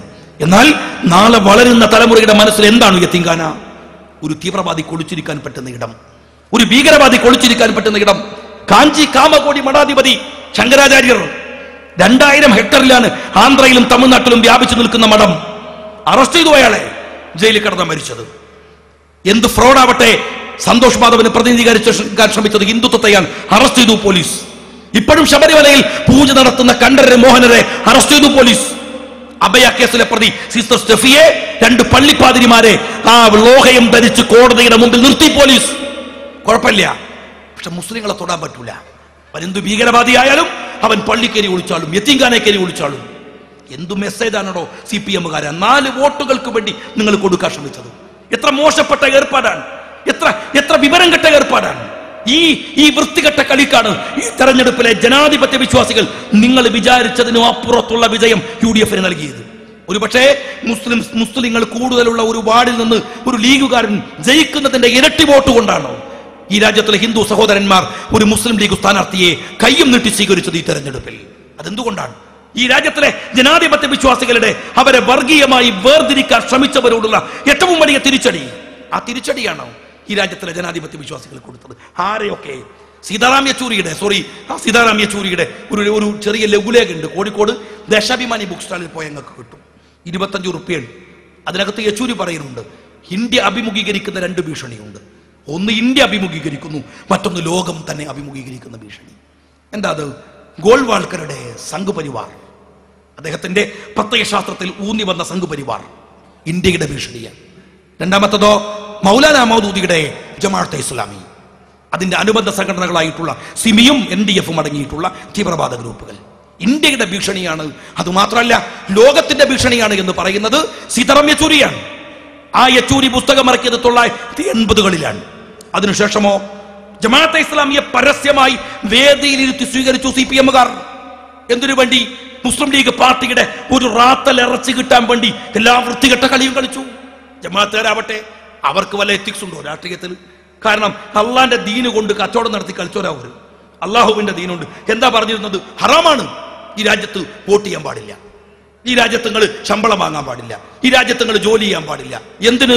അൽ ജിഹാദു ഫീ സബീലില്ല, അള്ളാഹുവിന്റെ മാർഗത്തിൽ യുദ്ധം ചെയ്യാൻ ഒരുങ്ങി നിൽക്കുന്നത് വരെ, അതിന് മനസ്സാ തയ്യാറെടുക്കുന്നത് വരെ നിങ്ങൾ ഈ രാജ്യത്ത് ചെയ്യുന്ന മുഴുവൻ പ്രവർത്തികളും തെറ്റാണ്. ഭക്ഷണം കഴിക്കുന്നത്, നിങ്ങൾ കുടിക്കുന്ന വെള്ളം, നിങ്ങൾ ശ്വസിക്കുന്ന വായു, സർവ്വതും ഹറാമാണ്, എല്ലാം ഹറാമാണ്. അതുകൊണ്ട് ഈ രാജ്യത്ത് നിങ്ങൾ ജോലി ചെയ്യാൻ പാടില്ല. പറഞ്ഞാൽ ഞാൻ യൂണിവേഴ്സിറ്റിന്റെ അടുത്തുകൂടെ പോകുമ്പോൾ ഒരു ബോർഡ്, എന്താണ്, സോളിഡാരിറ്റിക്കാരനാണ്, യൂണിവേഴ്സിറ്റിയിലെ എന്താണ് അനധികൃത നിയമനം നിർത്തണം, പിന്നോക്കക്കാരനൊക്കെ കയറി വരച്ച അവസരം ഉണ്ടാവണം. എപ്പോഴാണ് ഈ ജോലിനെ കുറിച്ചൊക്കെ നിനക്ക് ബോധം വന്നത്? എപ്പോഴാണ്? നിന്റെ വല്യുപ്പാല് പറഞ്ഞത് ഈ ജോലി വേണ്ടെന്നാണ്. ഈ മലപ്പുറത്തെ മാപ്പിളവാക്കൾ അവന്റെ മക്കൾക്ക് കിട്ടുന്നവനറിയില്ല, പക്ഷെ അവന്റെ പേരക്കുട്ടികളെങ്കിലും കിട്ടട്ടെ എന്ന് കരുതിയിട്ട് സംവരണത്തിന് വേണ്ടി സമരം ചെയ്ത് നേടിയെടുത്ത ആനുകൂല്യത്തിന്റെ കഞ്ഞി കുടിച്ചിട്ടാണ് ജമാഅത്ത് കുടുംബത്തിൽ നിന്ന് പലരും ജീവിക്കുന്നത്. അറിയോങ്ങള് ലീഗ് രാഷ്ട്രീയ പാർട്ടിയുടെ സമരത്തിന്റെ ഫലം. അന്ന് നിങ്ങൾ ഇത് ഹറാമാന്ന് പറഞ്ഞുവരാൻ, ഹറാമു ഹലാൽ ഇവരങ്ങ് തീരുമാനിക്കാൻ. എന്താ ഹറാമ് എന്താ ഹലാല്? അള്ളാഹുവിന്റെ പ്രവാചകൻ മുഹമ്മദ് മുസ്തഫ സ്വല്ലല്ലാഹു അലൈഹി വസല്ലം തങ്ങൾ ഹജ്ജത്തുൽ വിദാഇൽ ഖുതുബത്തുൽ വിദാഇൽ വിശ്വപ്രസിദ്ധമായ ഒരു പ്രസംഗമുണ്ട്. എന്താ പ്രവാചകൻ പറയുന്നത്? ഇതാ, ഇന്നേ ദിവസം ദീനിനെ ഞാൻ പൂർത്തീകരിച്ചു തന്നിരിക്കുന്നു. ഇന്നത്തെ ഹറാം ഖിയാമത്ത് നാൾ വരെ ഹറാമാണ്, ഇന്നത്തെ ഹലാൽ ഖിയാമത്ത് നാൾ വരെ ഹലാലാണ്, ഇന്നത്തെ സുന്നത്ത്, ഇന്നത്തെ കറാഹത്ത് അങ്ങനെ കിടക്കും. അങ്ങനെയാണെങ്കിൽ 1940 നിങ്ങൾക്ക് ഹറാമായിരുന്ന ജനാധിപത്യം ഇപ്പൊ നിങ്ങൾക്ക് ആരാ ഹലാലാക്കി തന്നത്? ഏത് പ്രവാചകൻ അതിനു ശേഷം വന്നത്? ആരെങ്കിലും വന്നില്ല? എന്നിട്ട് നിങ്ങളോട് പറഞ്ഞു നിങ്ങൾ അതങ്ങ് ഹലാലാക്കി കളി. അല്ലെങ്കിൽ ഹലാൽ കുറെ കാലം കുപ്പിയിലിട്ടാൽ കുളിച്ചിട്ട് ഹറാമാവുമോ? അല്ലെ ഹറാമ് കുളിച്ചിട്ട് കറാഹത്താവുമോ? എവിടുന്നാണോ നിങ്ങൾ ദീന് പഠിച്ചത്? ആരാ നിങ്ങളെ ദീന് പഠിപ്പിച്ചത്? അന്ന് നിങ്ങൾ ഹറാം എന്ന് പറഞ്ഞ ജനാധിപത്യവും സോഷ്യലിസവും ഡെമോക്രസിയും ഈ രാജ്യത്തിലെ സെക്കുലാരിസവും ഒക്കെ എന്നാണ് നിങ്ങൾക്ക് ഹറാമായ ഹലാലായത്? എപ്പോഴാണ് നിങ്ങൾ അവർക്ക് സ്വീകരിക്കാൻ വന്നത്? ഈ തട്ടിപ്പുകാരെയും കൊണ്ട്. ഇവരാണെങ്കിൽ വമ്പിച്ച തട്ടിപ്പുകാരാണ്. രാഷ്ട്രീയത്തിൽ കുറെ കാലം പിടിച്ചു നോക്കി, ഒരു രക്ഷയില്ല, രാഷ്ട്രീയത്തിലേക്ക് വരാൻ കഴിയണില്ല. അങ്ങനെ എന്താ വെച്ചാൽ ഹറാമാന്ന് പറഞ്ഞാൽ പിന്നെ വരാൻ നോക്കുമ്പോൾ പറഞ്ഞു ഞങ്ങൾ രാഷ്ട്രീയത്തിൽ ഇടപെടുന്നില്ല, വോട്ട് ചെയ്യാം. അങ്ങനെ വോട്ട് മാത്രം ഹലാലാക്കി. രാഷ്ട്രീയ പാർട്ടി അപ്പോഴും ഹറാം തന്നെ. വോട്ട് ഹലാലാക്കിയപ്പോ അവരൊരു തന്ത്രം എടുത്തു. എന്താ തന്ത്രം? അവർ പറഞ്ഞു രാഷ്ട്രീയക്കാർക്കൊരു വീക്ക്നെസ് ഉണ്ട്, അത് മത്സരിച്ചവർക്കറിയാം. 2 തവണ മത്സരിച്ചു എന്നുള്ളവർക്ക് എനിക്ക് നന്നായിട്ട് അറിയാം. തെരഞ്ഞെടുപ്പിൽ മത്സരിച്ചാൽ അതൊരു വലിയ ഒരു ഉയർന്ന ഏർപ്പാടാണ്. സ്ഥാനാർത്ഥിയായി നോമിനേഷൻ കൊടുത്ത പിന്നെ ഒരു ബേജാറാണ്. ആ വാർഡിലുള്ള കോൺസ്റ്റിറ്റ്യുവൻസിയിലുള്ള മുഴുവൻ വോട്ടും കിട്ടണമെന്നാണ് നമ്മൾ ആഗ്രഹം. അതുകൊണ്ട് അതിൻ്റെ ഒരു ടെൻഷനും ബേജാറുമാണ്. ഇത്തരം സ്ഥാനാർത്ഥികളായ രാഷ്ട്രീയക്കാരെ കൺഫ്യൂഷൻ ആക്കുക. വോട്ടാണല്ലോ പ്രധാനം. അതുകൊണ്ട് അതുമ പിടിച്ചു. എന്താ ചെയ്തത്? എല്ലാവരോടും പറഞ്ഞു ഞങ്ങൾ മൂല്യമുള്ളവർക്കേ വോട്ട് ചെയ്യുള്ളൂ. അപ്പൊ പിന്നെ സ്ഥാനാർത്ഥിയൊക്കെ പിന്നെ വലിയ വൃത്തിയിലടക്കം, വല്ല മൂല്യം കുറഞ്ഞു പോയാൽ ബുദ്ധിമുട്ടാന്നല്ലൊക്കെ. എന്നാൽ പിന്നെ മൂല്യം നേരത്തെ പ്രഖ്യാപിക്കോ? ഇല്ല. തെരഞ്ഞെടുപ്പിന് 2 ദിവസം 3 ദിവസം മുമ്പ്. എന്നാൽ പിന്നെ മൊത്തം എല്ലാവർക്കും മൂല്യം കൊടുക്കുവോ? ഇല്ല. 1-ാം വാർഡിൽ ലീഗിന്, 2-ാം വാർഡ് കോൺഗ്രസിന്, 3-ാം വാർഡ് ദളിന്, 4-ാം വാർഡ് CPM-ന്. അപ്പൊ എന്തായി? അങ്ങോട്ടും ഇങ്ങോട്ടും ഒന്നും പറയാൻ വയ്യ. കാരണം 1-ാം വാർഡ് പറഞ്ഞാൽ 2-ാം വാർഡ് വോട്ട് പോകും, 2-ാം വാർഡ് പറഞ്ഞാൽ 3 പോകും. ഈ വീക്ക്നെസ് ഉള്ളവനൊക്കെ മിണ്ടാതെ നിന്നു. രാഷ്ട്രീയക്കാരന്റെ വീക്ക് പോയിന്റ് പിടിച്ച് ഞങ്ങൾക്ക് വമ്പിച്ച വോട്ടുണ്ട്, ആര് ജയിച്ചാലും പറയും അത് നമ്മളെ കൊണ്ടാകും. ആര് തൊട്ടാലും പറയും കെട്ടുകാലി മമ്മൂഞ്ഞിനെ പോലെ സകല രാജ്യത്തെ ഗർഭോറ്റെടുക്കണ തരത്തിൽ എല്ലാ കാര്യവും ഏറ്റെടുത്തോളും. അങ്ങനെ മുമ്പോട്ട് പോയി. പിന്നെ രാഷ്ട്രീയത്തിലേക്ക് ഇറങ്ങാൻ തീരുമാനിച്ചു, കുറച്ച് പ്രകടമായിട്ട്. അങ്ങനെ തീരുമാനിച്ചപ്പോഴോ അവർ ലീഗിന്റെയും കോൺഗ്രസിന്റെയും കൂടെ നിന്നില്ല. കാര്യം എന്താണ്? അതിൽ വലിയ കാര്യമില്ലെന്ന് ആർക്കറിയാം. കാരണം കോൺഗ്രസ്സുകാർ മഹാസാധുക്കളാണ്. അവർ ഗാന്ധിജി പറഞ്ഞ ഒരു കവിളിൽ അടിച്ചാൽ മറ്റേ കവിളും കാണിച്ചു കൊടുക്കണം എന്നാണ്. അവരങ്ങനെ ഏകദേശം ഒരു അക്കോലത്തിലുള്ള സാധുക്കളാണ്. അപ്പൊ എന്താ വെച്ചാൽ ഒരു 100% കോൺഗ്രസ്സുകാരുടെ നാട്ടിൽ പോയിട്ട് നിങ്ങൾക്ക് എന്ത് ചീത്തയും പറയാം, നെഹ്റുവിനെയും പറയാം, എല്ലാവരെയും പറയാം. എന്നാൽ അവരോ അതൊക്കെ കേട്ടുന്നിട്ട് പോകുന്ന വഴിക്ക് മീനും വാങ്ങി ഒരു പുറേ പോവും. ഒരു കോൺഗ്രസ് തന്നെ, മാറ്റൊന്നുമില്ല. അല്ലാണ്ട് പൊതുയോഗം കലക്കുക, ചവിട്ട കുത്ത, ഒരു റിസ്കോൽ എടുക്കൂല. അങ്ങനെയാണ്. എന്നാൽ ലീഗ് ഇന്റേണൽ ഫാക്ടറുകൾ, ഇപ്പൊ അഖിലേന്ത്യാ മുസ്ലിം ലീഗ്, ഇന്ത്യൻ യൂണിയൻ മുസ്ലിം ലീഗ് ഒക്കെ ഉണ്ടായപ്പോൾ അതിനകത്തുള്ള ചെറിയ തർക്കം എന്നല്ലാതെ വേറെ കുഴപ്പമൊന്നും ഉണ്ടാക്കില്ല. അല്ലെങ്കിൽ നിങ്ങൾ ആലോചിച്ച് നോക്ക്, MSFകാർ നിന്ന് മൂത്രമൊഴിച്ചാൽ ഒലിച്ചു പോകാൻ പോലും DYFIക്കാരില്ലാത്ത മലപ്പുറം ജില്ലയുടെ പ്രാന്തപ്രദേശങ്ങളിലാണ് നമ്മൾ മഞ്ചേരി തോറ്റപ്പോൾ പോത്തിന് പച്ച പെയിന്റ് അടിച്ച് പേര് നടത്തിച്ചത്. നമ്മൾ എന്ത് ചെയ്തോ? ആഘോഷിക്കട്ടെ. തോറ്റതല്ലേ, അവർ ജയിച്ചതല്ലേ, അവർ ആഘോഷിക്കട്ടെ. നമ്മൾ എന്ത് തെറി പറഞ്ഞാൽ നമ്മൾ കേൾക്കാതല്ലാതെ നമ്മൾ കലക്കാരൊന്നും പോകാറില്ല. ഇവർക്ക് നന്നായിട്ട് അറിയാം. എന്നാൽ CPM അങ്ങനെയല്ല. CPMന് ശക്തിയൊന്നും വേണ്ട. എറിഞ്ഞാൽ കൊള്ളുന്ന ദൂരത്തിലാണെങ്കിൽ ഒന്ന് എറിയുകയും ചെയ്യും. ഒരു ബ്ലഡ് അങ്ങനെയാണ്. ഭൂരിപക്ഷം കൂടി ഓൽക്കുണ്ടെങ്കിൽ ആ ഏരിയക്ക് ഒരാൾക്ക് പ്രസംഗിക്കാൻ കഴിയില്ല. ഇത് ജമാഅത്തർക്ക് നല്ല അറിയാം. അതുകൊണ്ട് ഓരോപ്പരം അങ്ങനെ പറ്റി. ഇപ്പൊ തന്നെ ഒന്ന് തെറ്റിയപ്പങ്ങൾ ആലോചിച്ച് നോക്കുക. അത്തോളിയിൽ സോളിഡാരിറ്റിന്റെ യോഗ അടിച്ചങ്ങോട്ട് കലക്കിയിട്ട് സ്വാഗതം പറഞ്ഞതേ ഓർമ്മയുള്ളൂ. പിന്നെ ബോധം വന്നപ്പോൾ കറങ്ങുന്ന ഫാന കണ്ടത്. ആശുപത്രി കിടക്കായിരുന്നു. ഞാൻ DYFIയുടെ രഘുനാഥനോട് ചോദിച്ചു, അല്ല രഘുനാഥ്, എന്തൊരു കഷ്ടങ്ങൾ ചെയ്തത്. ഈ സാധുക്കളെ അടിക്കാൻ പാടുണ്ട് നിങ്ങൾ? അടി യൂത്ത് ലീഗിനൊക്കെ അടിക്കുക, നമ്മൾ അടി കൊണ്ടിട്ടും കൊടുത്തിട്ടൊക്കെ ശീലമുള്ള ആൾക്കാരല്ലേ. ഈ സാധുക്കൾ അള്ളാന്റെ ദുനിയാവിൽ ഒരു പണി കൊടുത്തിട്ടില്ല. ഇങ്ങനെ നിൽക്കുന്ന സാധു. അതുപോലെ ഇന്നലെ വരെ നിങ്ങളെ അടുക്കളയിൽ പാത്രം മോറി നിങ്ങളെ ചെരുപ്പൊക്കെ തുടച്ചു തന്ന സാധുക്കളാണ്. ഒരു മര്യാദ വേണ്ട അടിക്കടേന്. ഇങ്ങനെ അടിക്കല. എന്നോട് രഘുനാഥ് പറഞ്ഞു, ഷാജി നുണ പറയുന്നത്, കേസ് ഉണ്ടാക്കാൻ വേണ്ടിയിട്ടാണ്. ഞങ്ങൾ അടിച്ചിട്ടൊന്നുമില്ല, ഒന്ന് ഓങ്ങിയിട്ടുള്ളൂ. അപ്പം തന്നെ ഒരു ഓടിക്കാളെന്ന് പറഞ്ഞു. ഞാൻ സോൾഡാരിറ്റിയുടെ സുഹൃത്തിനോട് ചോദിച്ചു, എന്ത് ഇങ്ങനെയാണല്ലോ രഘുനാഥ് പറയുന്നത്, ഒന്ന് ഓങ്ങിയിട്ടേ ഉള്ളൂ. അപ്പൊ എന്നോട് പറഞ്ഞു, ഷാജി ഓങ്ങിയത് ഇങ്ങനെയാണെങ്കിൽ അടി തുടങ്ങി എങ്ങനെ ഉണ്ടാവും? ഞങ്ങൾ ഓടിത്തഴുത്തുന്നാണ്. അപ്പൊ ഈ സാധുക്കൊക്കെ ഒരു വിവരമില്ല, ഒരു പണി കൊടുത്ത ശീലമില്ല. ഇവര് എന്താ വെച്ചാൽ രാഷ്ട്രീയത്തിലേക്ക് ഇറങ്ങാൻ നല്ല സുഖമെന്ന് വിചാരിച്ചത്. കാരണം തന്നെ അലക്കി തേച്ച വർത്താനം, അലക്കി തേച്ച കുപ്പായം നോക്കുമ്പോൾ എന്താ രാഷ്ട്രീയ ലീഗ് എന്ന് പറഞ്ഞിട്ട് ഒരു ചോന്ന ലൈറ്റ് കുഞ്ഞാലുട്ടി സാഹിബ്, കുറച്ചുമ്പോൾ മുനീർ സാഹിബ്, കുറച്ചുമ്പോൾ PKK ബാബ ലൈറ്റും കത്തിച്ച്. അപ്പൊ അങ്ങനെ അസൂയാണ് ഇവർക്ക്. എന്നാൽ ഇതെന്തോ ലക്കമല ഏർപ്പെടാൻ അങ്ങനെ ഇറങ്ങി നോക്കിയതാണ്. വിചാരിച്ചു ഇത് ഞങ്ങൾ കുറെ കൊണ്ടും കൊടുത്തു ശീലമുള്ളതാണ്. 62 കൊല്ലായി. അറിയോ നിങ്ങള്? എത്ര അടി, എന്തെല്ലാം കുഴപ്പങ്ങൾ, ഏതെല്ലാം പ്രശ്നങ്ങൾ, എത്ര കേസുകൾ. ഇപ്പൊ യൂത്ത് ലീഗിന്റെ സംസ്ഥാന പ്രസിഡന്റ് എന്റെ പേരിൽ 7 കേസുണ്ട്. ഇപ്പൊ ഇളമരം കരീമിന്റെ വക 1, 8 കേസായി. എത്ര കേസുണ്ട്? അത് അടിച്ചിട്ടും കൊണ്ടിട്ടും കൊടുത്തിട്ടും. സ്വാഭാവികമാണ് ഇവർ വിചാരിച്ചത് ഇങ്ങനെ സുഖങ്ങൾ ഏർപ്പാടാണ്. അപ്പൊ NDA പേര് ഒഴിക്കാണ്. അപ്പൊ നിങ്ങൾ അടിച്ചാൽ തിരിച്ചടിക്കൂലേ? ഇല്ല, ഞങ്ങൾ കൈയിട്ടിക്കലാണ്. അടിച്ചാൽ തിരിച്ചടിക്കുന്ന ഉറപ്പാണ്. അതിലൊരു സംശയങ്ങൾ വിചാരിക്കണ്ട. അടിച്ചാൽ തിരിച്ചടിക്കും. പക്ഷെ അടിക്കാൻ വേണ്ടി ഞങ്ങൾ ഒരു ആഫീസ് തുറക്കില്ല. ഒരു ആഫീസ് തുറന്നു നോക്കുക, അടി ആഫീസ്. രാവിലെ വന്നിട്ട് ഇങ്ങനെ മസൂലും പേരിപ്പിച്ചു കൊടുക്കും. ഇന്ന് എവിടെ അടി, ഇന്ന് വേങ്ങന ഉണ്ടോ, എത്ര ആൾ വേണം? ഇങ്ങനെ അടിക്കാൻ വേണ്ടി ആഫീസ് തുറക്കലല്ല. അടി ഉണ്ടായാൽ അങ്ങോട്ട് അടിക്കലാണ്. ഞങ്ങൾ അടിക്കാൻ വേണ്ടി പോക്കില്ല. എന്നാൽ പോന്ന ബൈക്ക് അടി കണ്ടാൽ അത് ഫിനിഷ് ചെയ്തിട്ടേ പോരേക്ക് തിരിച്ചും പോക്കുള്ളൂ. അതാ വ്യത്യാസം. നിങ്ങൾ വിചാരിച്ചെന്താ ഒരു ഇങ്ങനെ ഇവിടുത്തെ രാഷ്ട്രീയക്കാരൊക്കെ ഇങ്ങനെ തൊട്ടിലിട്ടിട്ട് അവോ എന്ന് പാടിയിട്ട് 62 കൊല്ലം വളർത്തിന അടി കൊടുത്തിട്ടും അടി കൊണ്ടിട്ടും ഈ ഇന്ത്യയുടെ രാഷ്ട്രീയത്തിൽ പൊരുതി ജീവിച്ച സംഘടനയാണ് ഇന്ത്യൻ യൂണിയൻ മുസ്ലിം ലീഗ്. അങ്ങനെ അവിടെ എത്തിയത്. നിങ്ങളിപ്പം വിചാരിക്കണത് ഇങ്ങനെ സുഖമുള്ള ഏർപ്പാടാണ്. ഇങ്ങനെ 4 മൊഞ്ചുള്ള വർത്താനം, 4 പത്രവും കയ്യിലുണ്ടെങ്കിൽ ജനങ്ങളെ കയ്യിലെടുക്കാതെ കരുതി കുറെ ആളുകൾ രാഷ്ട്രീയത്തിൽ ഇറങ്ങിയതാണ്. ഇറങ്ങി നോക്കുമ്പോൾ വിവരം അറിഞ്ഞത്. ജമാഅത്തെ രാഷ്ട്രീയത്തിലേക്ക് ഇറങ്ങി നോക്കുമ്പോൾ അപ്പാണ് അവർക്ക് വിവരം അറിയുന്നത്. കാരണം തെരഞ്ഞെടുപ്പ് പ്രഖ്യാപിച്ചപ്പോൾ നമ്മൾ തുടങ്ങി ഏത് വോട്ട് ചേർക്കലും പട്ടിക ഉണ്ടാക്കലും എല്ലാ വീട്ടിലും കയറി 5 രൂപ 10 രൂപ കടലൊക്കെ കയറി പിരിച്ചു. KMCCക്കാരോട് പറഞ്ഞ് പൈസ അയച്ചേരണേ. അങ്ങനെ കോൺഗ്രസ്സുകാരും ലീഗുകാരും ഒക്കെ പൈസ പിരിച്ചിങ്ങനെ ഉത്തർക്കാൻ. ഇവർ വന്ന് നോക്കുമ്പോൾ ഇത് കുറച്ച് പൈസയും ചിലവുണ്ട്. 5 പൈസ അല്ല, തെമാത്തെന്ന് പറഞ്ഞ് പിരിക്കാൻ പോയാൽ നാട്ടുകാർ കൈവെക്കുകയും ചെയ്യും. അതുകൊണ്ട് എന്ത് ചെയ്തു? പള്ളിയിൽ വാങ്ങി വെച്ച സക്കാത്തിന്റെ വിഹിതം ഉണ്ടായിരുന്നു, സദക്കയുടെ വിഹിതം ഉണ്ടായിരുന്നു.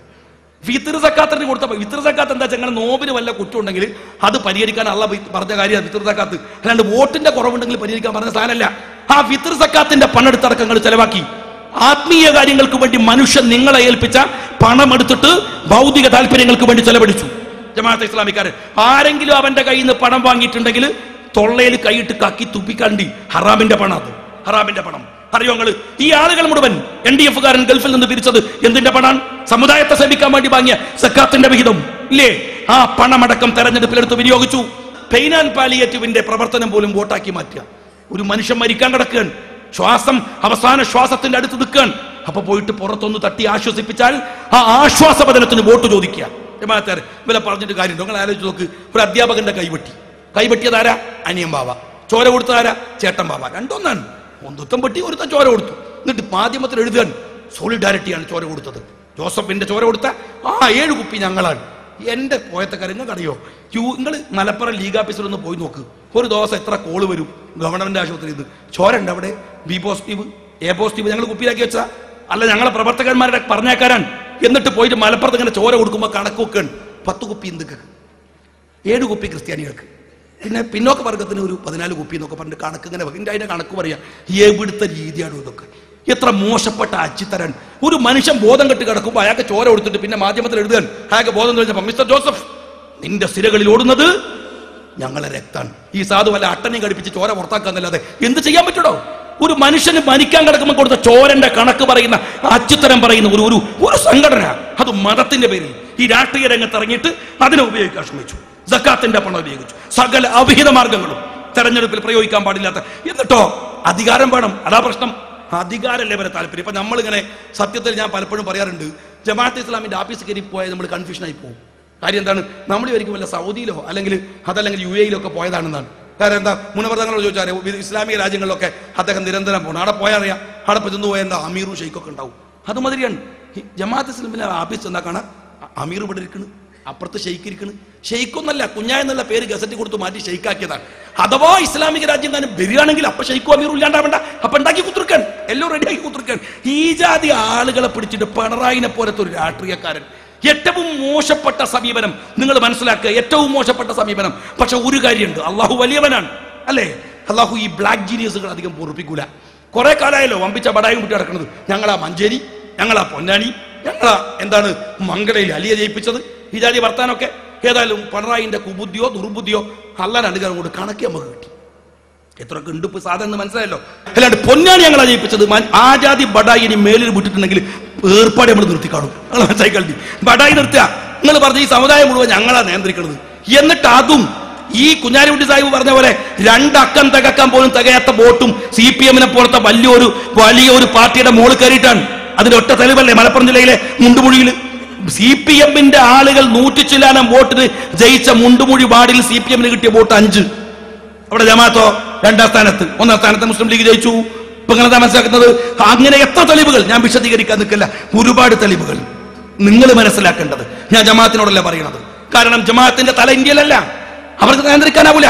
അവർ ഇത് അവസാനിപ്പിച്ചാൽ, അവന്റെ അമീർ നിർത്തിയാൽ, ഈ ഷെയ്ഖിന്റെ പഴയ പേര് സ്വീകരിച്ച് പഴയ പണി കൊടുത്തു പോയാൽ ഇത് നിൽക്കൂല. കാരണം ഇതൊരു അന്താരാഷ്ട്ര ഗൂഢാലോചനയാണ്. ഇസ്ലാമിന്റെ ഇസ്സത്ത് തകർക്കാനുള്ള ഒരു അന്താരാഷ്ട്ര ഗൂഢാലോചന. ഒരുപക്ഷെ സിയോണിസ്റ്റുകളുടെ ഏറ്റവും വലിയ തന്ത്രം, ഇസ്ലാമിനെ തകർക്കാൻ സിയോണിസ്റ്റുകൾ ഇറക്കുന്ന ഏറ്റവും വലിയ വേല. ലോകത്തെ ഏറ്റവും വലിയ തീവ്രവാദത്തിന്റെ ഉൽപാദനം നടക്കുന്നത് അഫ്ഗാനിസ്ഥാനിലാണ്. ലോകത്തിലെ ഏറ്റവും വലിയ മയക്കുമരുന്ന് കച്ചവടം നടക്കുന്നത് അഫ്ഗാന്റെ മലമടക്കുകളിലാണ്. മയക്കുമരുന്നിന്റെ പണം, പലിശയുടെ പണം, ഈ പണം മുടക്കിയിട്ട് ലോകത്തിലെ ഇസ്ലാമിന്റെ ചൈതന്യത്തെ കെടുത്താൻ വേണ്ടി പറഞ്ഞുവിട്ട തീവ്രവാദ ഗ്രൂപ്പുകളിലെ ഒന്നാമൻ ജമാഅത്തെ ഇസ്ലാമി, 2ാമൻ NDF-കാരനുമാണ്. NDF-കാരങ്ങൾ ആലോചിച്ച് നോക്ക്. ഞങ്ങൾ NDF-നെ എതിർക്കുന്നത്, ഞങ്ങൾ ജമാഅത്തെ ഇസ്ലാമി എതിർക്കുന്നത് വേറെ വിരോധമൊന്നുമല്ല. അടിസ്ഥാനപരമായ കാരണങ്ങളുണ്ട്. ആ കാരണങ്ങൾ ആശയപരമാണ്. ഞാൻ എപ്പോഴും പറഞ്ഞിട്ടുണ്ട്, ആശയപരമാണ്, അല്ലാത്ത ഒരു കാരണമല്ല. രണ്ടാണ് വിഷയം. ഒന്ന്, നിങ്ങൾ ഈ രാജ്യത്തിനെതിരാണ്, ഇന്ത്യക്കെതിരാണ്. ഏറ്റവും പ്രധാനപ്പെട്ട കാരണം, നിങ്ങൾ ഇസ്ലാമിനെതിരാണ്, ഇസ്ലാമിന്റെ തത്വസംഹിതകൾക്കെതിരാണ്. ഇസ്ലാമിനെ അപകീർത്തിപ്പെടുത്തലാണ് നിങ്ങളുടെ ജോലി. നിങ്ങൾ ഈ കാട്ടിക്കൂട്ടുന്ന കോപ്രായത്തരങ്ങൾ അള്ളാഹുവിന്റെ പ്രവാചകൻ പഠിപ്പിച്ച ദീനല്ല. നിങ്ങൾ ഈ കാട്ടിക്കൂട്ടുന്ന ഗുണ്ടായുധങ്ങൾ അള്ളാഹുവിന്റെ പ്രവാചകൻ പഠിപ്പിച്ച ദീനല്ല. ഒരു സംശയങ്ങൾ വിചാരിക്കണ്ട. എന്താണ് ഈ അടുത്ത കാലത്ത് പ്രവാചകനെ അപമാനിച്ച് നിന്ദിച്ച ഒരു സംഭവവുമായി ബന്ധപ്പെട്ട ഒരു വിവാദമുണ്ടായി. എന്തായിരുന്നു അത്? ഒരു പ്രവാചകനെ ഒരു അധ്യാപകൻ അപമാനിക്കുകയുണ്ടായി. പ്രവാചകനെ വിമർശിച്ചിട്ടുണ്ട് ലോകത്ത് പലരും, കേരളത്തിൽ പോലും വിമർശിക്കാം, ആർക്കും വിമർശിക്കാം. പ്രവാചകനെ ഒരുപാട് ആളുകൾ വിമർശിച്ചിട്ടുണ്ട്. ഇടമറുകൊക്കെ എത്രയോ ലേഖനങ്ങൾ എഴുതിയിട്ടുണ്ട്. പക്ഷേ നിന്ദിക്കാൻ പാടില്ല.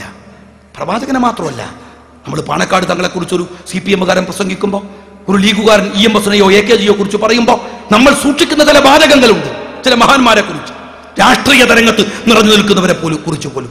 അപ്പോഴാണ് ലോകത്തിലെ മുസ്ലിങ്ങൾ, കോടിക്കണക്കിന് മുസ്ലിങ്ങൾ അവന്റെ ജീവനക്കാളേറെ ബഹുമാനിക്കുന്ന പ്രവാചകനെ ഈ അധ്യാപകൻ നിന്ദിച്ചത്. അതൊരു വലിയ തെറ്റാണ്. നമ്മൾ പറഞ്ഞു, അധ്യാപകൻ അങ്ങനെ തെറ്റു ചെയ്താൽ എന്താ മുസ്ലിങ്ങൾ ചെയ്യേണ്ടത്? പ്രവാചകൻ കാണിച്ച മാതൃകയിൽ പ്രതികരിക്കണം. ശരിയാണ്. പക്ഷെ അങ്ങനെ എല്ലാവരും ചെയ്യാൻ ഈ മുസ്ലിങ്ങൾ എന്ന് പറഞ്ഞാൽ അത്ര അങ്ങനെ പൂർണ്ണമായി സംസ്കരിക്കപ്പെട്ട ഒരു സമൂഹം എന്നല്ലല്ലോ. ഇതൊരു കാനേഷുമാരിയാണ്. ഇതിൽ ഇസ്ലാം ഉണ്ടാവും, അർദ്ധ ഇസ്ലാം ഉണ്ടാവും, തീരയില്ലാത്തവരുണ്ടാവും, മുസ്ലിമായി നടക്കുന്നവർ പലരും ഉണ്ടാവും. ഇതൊരു കാനേഷുമാരിയാണ്. അങ്ങനെയുള്ളവരുണ്ടാവും. അതിലൊരു വികാരജീവി, അങ്ങനെയേറെ പക്വമായി ദീൻ പഠിച്ചിട്ടില്ലാത്ത ഒരു വികാരജീവി, അയാൾ എന്ത് ചെയ്തു? ഈ അധ്യാപകന്റെ കയ്യൊന്ന് വെട്ടി. കാരണം അയാൾക്ക് മുത്തുനബിയോടുള്ള വലിയ സ്നേഹമായിരുന്നു. കാരണം കയ്യങ്ങ് വെട്ടി, അതൊരു വലിയ പ്രശ്നമല്ല. കാരണം കേസ് അവിടെ തീരും. അധ്യാപകനോ ഒരു മോശപ്പെട്ട ആൾ, മറ്റൊരു മതഭ്രാന്തൻ പോയി അയാളുടെ കയ്യും വെട്ടി, സംഭവിക്കാലോ. NDF-കാർ പറഞ്ഞത് അതാണ് അധ്യാപകന്റെ കൈവിട്ടു സംഭവം എന്നാണ്. ശരി, അങ്ങനെയാണെങ്കിൽ എന്താ ഉണ്ടാവേണ്ടത്? അധ്യാപകന്റെ കൈവെട്ടിയോൻ അവിടെ കത്തിയും പിടിച്ച് നിൽക്കണം. പോലീസ് വരട്ടെ അറിയണം. പോലീസ് വരും. അപ്പൊ പറയണം, ഇവൻ എന്റെ മുത്തുനബിനെ അപമാനിച്ചോണാണ്, ഇവന്റെ കൈ ഞാൻ വെട്ടി. ഇനിയെങ്കാലും പറഞ്ഞാൽ ഓന്റെ തലയിൽ ഞാൻ വെട്ടു. പോലീസ് വരെ പിടിച്ചോണ്ടാവും. തീർന്നു, പ്രശ്നം തീർന്നു. നബിനോട് സ്നേഹമുള്ളതുകൊണ്ടല്ലേ കുറച്ച് ദിവസം ജയിലിൽ കിടന്നെന്താ അല്ലേ? അങ്ങനെ. പക്ഷെ വെട്ടിയോനെ കാണുന്നില്ല, എവിടുക്കാ പോയെന്നറിയില്ല. ലുക്കൗട്ട് നോട്ടീസ് പുറപ്പെടുവിച്ചിട്ട് കിട്ടുന്നില്ല. തെരഞ്ഞു നോക്കുമ്പോൾ ഒരാളല്ല, 10 അല്ല, 100 അല്ല, പലരും. അപ്പൊ ഇതൊരു ഗൂഢാലോചനയാണ്. അങ്ങനെ ഗൂഢാലോചനയാണെങ്കിൽ അതിന്റെ പിറകിൽ ഒരു ആലോചന ഉണ്ടല്ലോ. ആ ആലോചനയിൽ ഇസ്ലാമിന്റെ സ്ഥാനം എന്താണ്? ആ ആലോചനയിൽ ഇസ്ലാമിന്റെ സ്ഥാനം എന്താണ്? ശിക്ഷ നടപ്പിലാക്കാൻ ആർക്കാ അധികാരം? ഇവിടെ ഹിന്ദുക്കൾ പറയാൻ ഞങ്ങളെ പറഞ്ഞാൽ വെട്ടും, ക്രിസ്ത്യാനികൾ വാളുകൊടുത്തിറങ്ങാൻ ഞങ്ങളെ പറഞ്ഞാൽ വെട്ടും, മുസ്ലിങ്ങൾ വാളുകൊടുത്തിറങ്ങാൻ ഞങ്ങളെ പറഞ്ഞാൽ വെട്ടും. എന്നാ പിന്നെ എന്തിനാണോ രാജ്യം? എന്തിനാ വ്യവസ്ഥ? വ്യക്തികൾക്ക് ശിക്ഷ നടപ്പിലാക്കാൻ ലോകത്തെവിടെങ്കിലും അധികാരമുണ്ടോ? ഇന്ത്യ പോട്ടെ, സൗദിയിലുണ്ടോ, UAE-യിലുണ്ടോ? ഇനി അത് വേണ്ട. അള്ളാഹുവിന്റെ പ്രവാചകന്റെ കാലം മുതൽ, ഖുലഫാ റാഷിദീങ്ങളുടെ കാലം മുതൽ, താബിഉത്താബീങ്ങളുടെ കാലം മുതൽ ഇസ്ലാമിക ചരിത്രത്തിൽ വ്യക്തികൾ ശിക്ഷ നടപ്പിലാക്കിയ ഒരു സന്ദർഭങ്ങൾ പറഞ്ഞുതരോ? കാണിക്കാൻ സാധിക്കോ? ഖുർആന്റെ വെളിച്ചത്തിൽ, ഹദീസിന്റെ വെളിച്ചത്തിൽ സാധിക്കുമോ? ഇസ്ലാമിക രാജ്യത്ത് സൗദി അറേബ്യയിൽ, ഞാൻ ചോദിക്കട്ടെ നിങ്ങളോട്, പലപ്പോഴും ഞാൻ പറഞ്ഞിട്ടുള്ള ഉദാഹരണമാണ്. സൗദി അറേബ്യയിൽ ഒരു പിതാവിന്റെ മുമ്പിൽ വെച്ച് അയാൾക്ക് തടുക്കാൻ പറ്റില്ല. അയാളുടെ മകനെ ഒരാൾ വന്ന് കൊല്ലുകയാണ്. പിതാവ് കണ്ണുകൊണ്ട് കാണുകയാണ്, തടുക്കാൻ പറ്റണില്ല, കൊല്ലുകയാണ്. അങ്ങനെ കൊന്നു. സൗദിയിലെ കോടതിയിലെത്തിയ വിഷയം. കോടതിയിലെത്തിയപ്പോ കോടതിക്ക് എന്തോ പിതാവിന്റെ മൊഴി വിശ്വാസയോഗ്യമായില്ല. എന്തോ കാരണമാവാം. കോടതി പ്രതിയെ വെറുതെ വിട്ടു, ഇയാളെ വെറുതെ വിട്ടു. പക്ഷെ വാപ്പാക്കറിയാലോ അവനാ കൊന്നത്. അതുമല്ല, അള്ളാഹുവിനറിയാലോ ഇവനാ കൊന്നത്. പിറ്റേ ദിവസം വാപ്പ ഇയാളെ പറകുന്നു കുത്തി അങ്ങോട്ട് കൊല്ലുകയാണ്. ഇസ്ലാമിന്റെ വിധി എന്താ? ഖുർആൻ അനുസരിച്ച്, ഹദീസ് അനുസരിച്ച്, ഇസ്ലാമിലെ ശരീഅത്ത്, സിവിൽ, ക്രിമിനൽ നിയമങ്ങൾ അനുസരിച്ച് എന്താ വിധി? വാപ്പ കൊലയാളിയാണ്. മോനെ കൊന്നവനോടും പിന്നീട് നിയമത്തിൽ നിന്ന് വെറുതെ വിട്ടവനെ കൊന്നാൽ ആ വാപ്പ കൊലയാളിയാണ്. ഈ രാജ്യത്ത് മാത്രമല്ല, അള്ളാഹുവിന്റെ കോടതിയും കൊലയാളിയാണ്. അതെങ്ങനെ സംഭവിക്കുക? അതെങ്ങനെ സംഭവിക്കുക? അപ്പൊ മോനെ കൊല്ലാൻ വരുമ്പോ വാപ്പ തിരിച്ചങ്ങോട്ട് ആക്രമിച്ച് കൊന്നാലോ?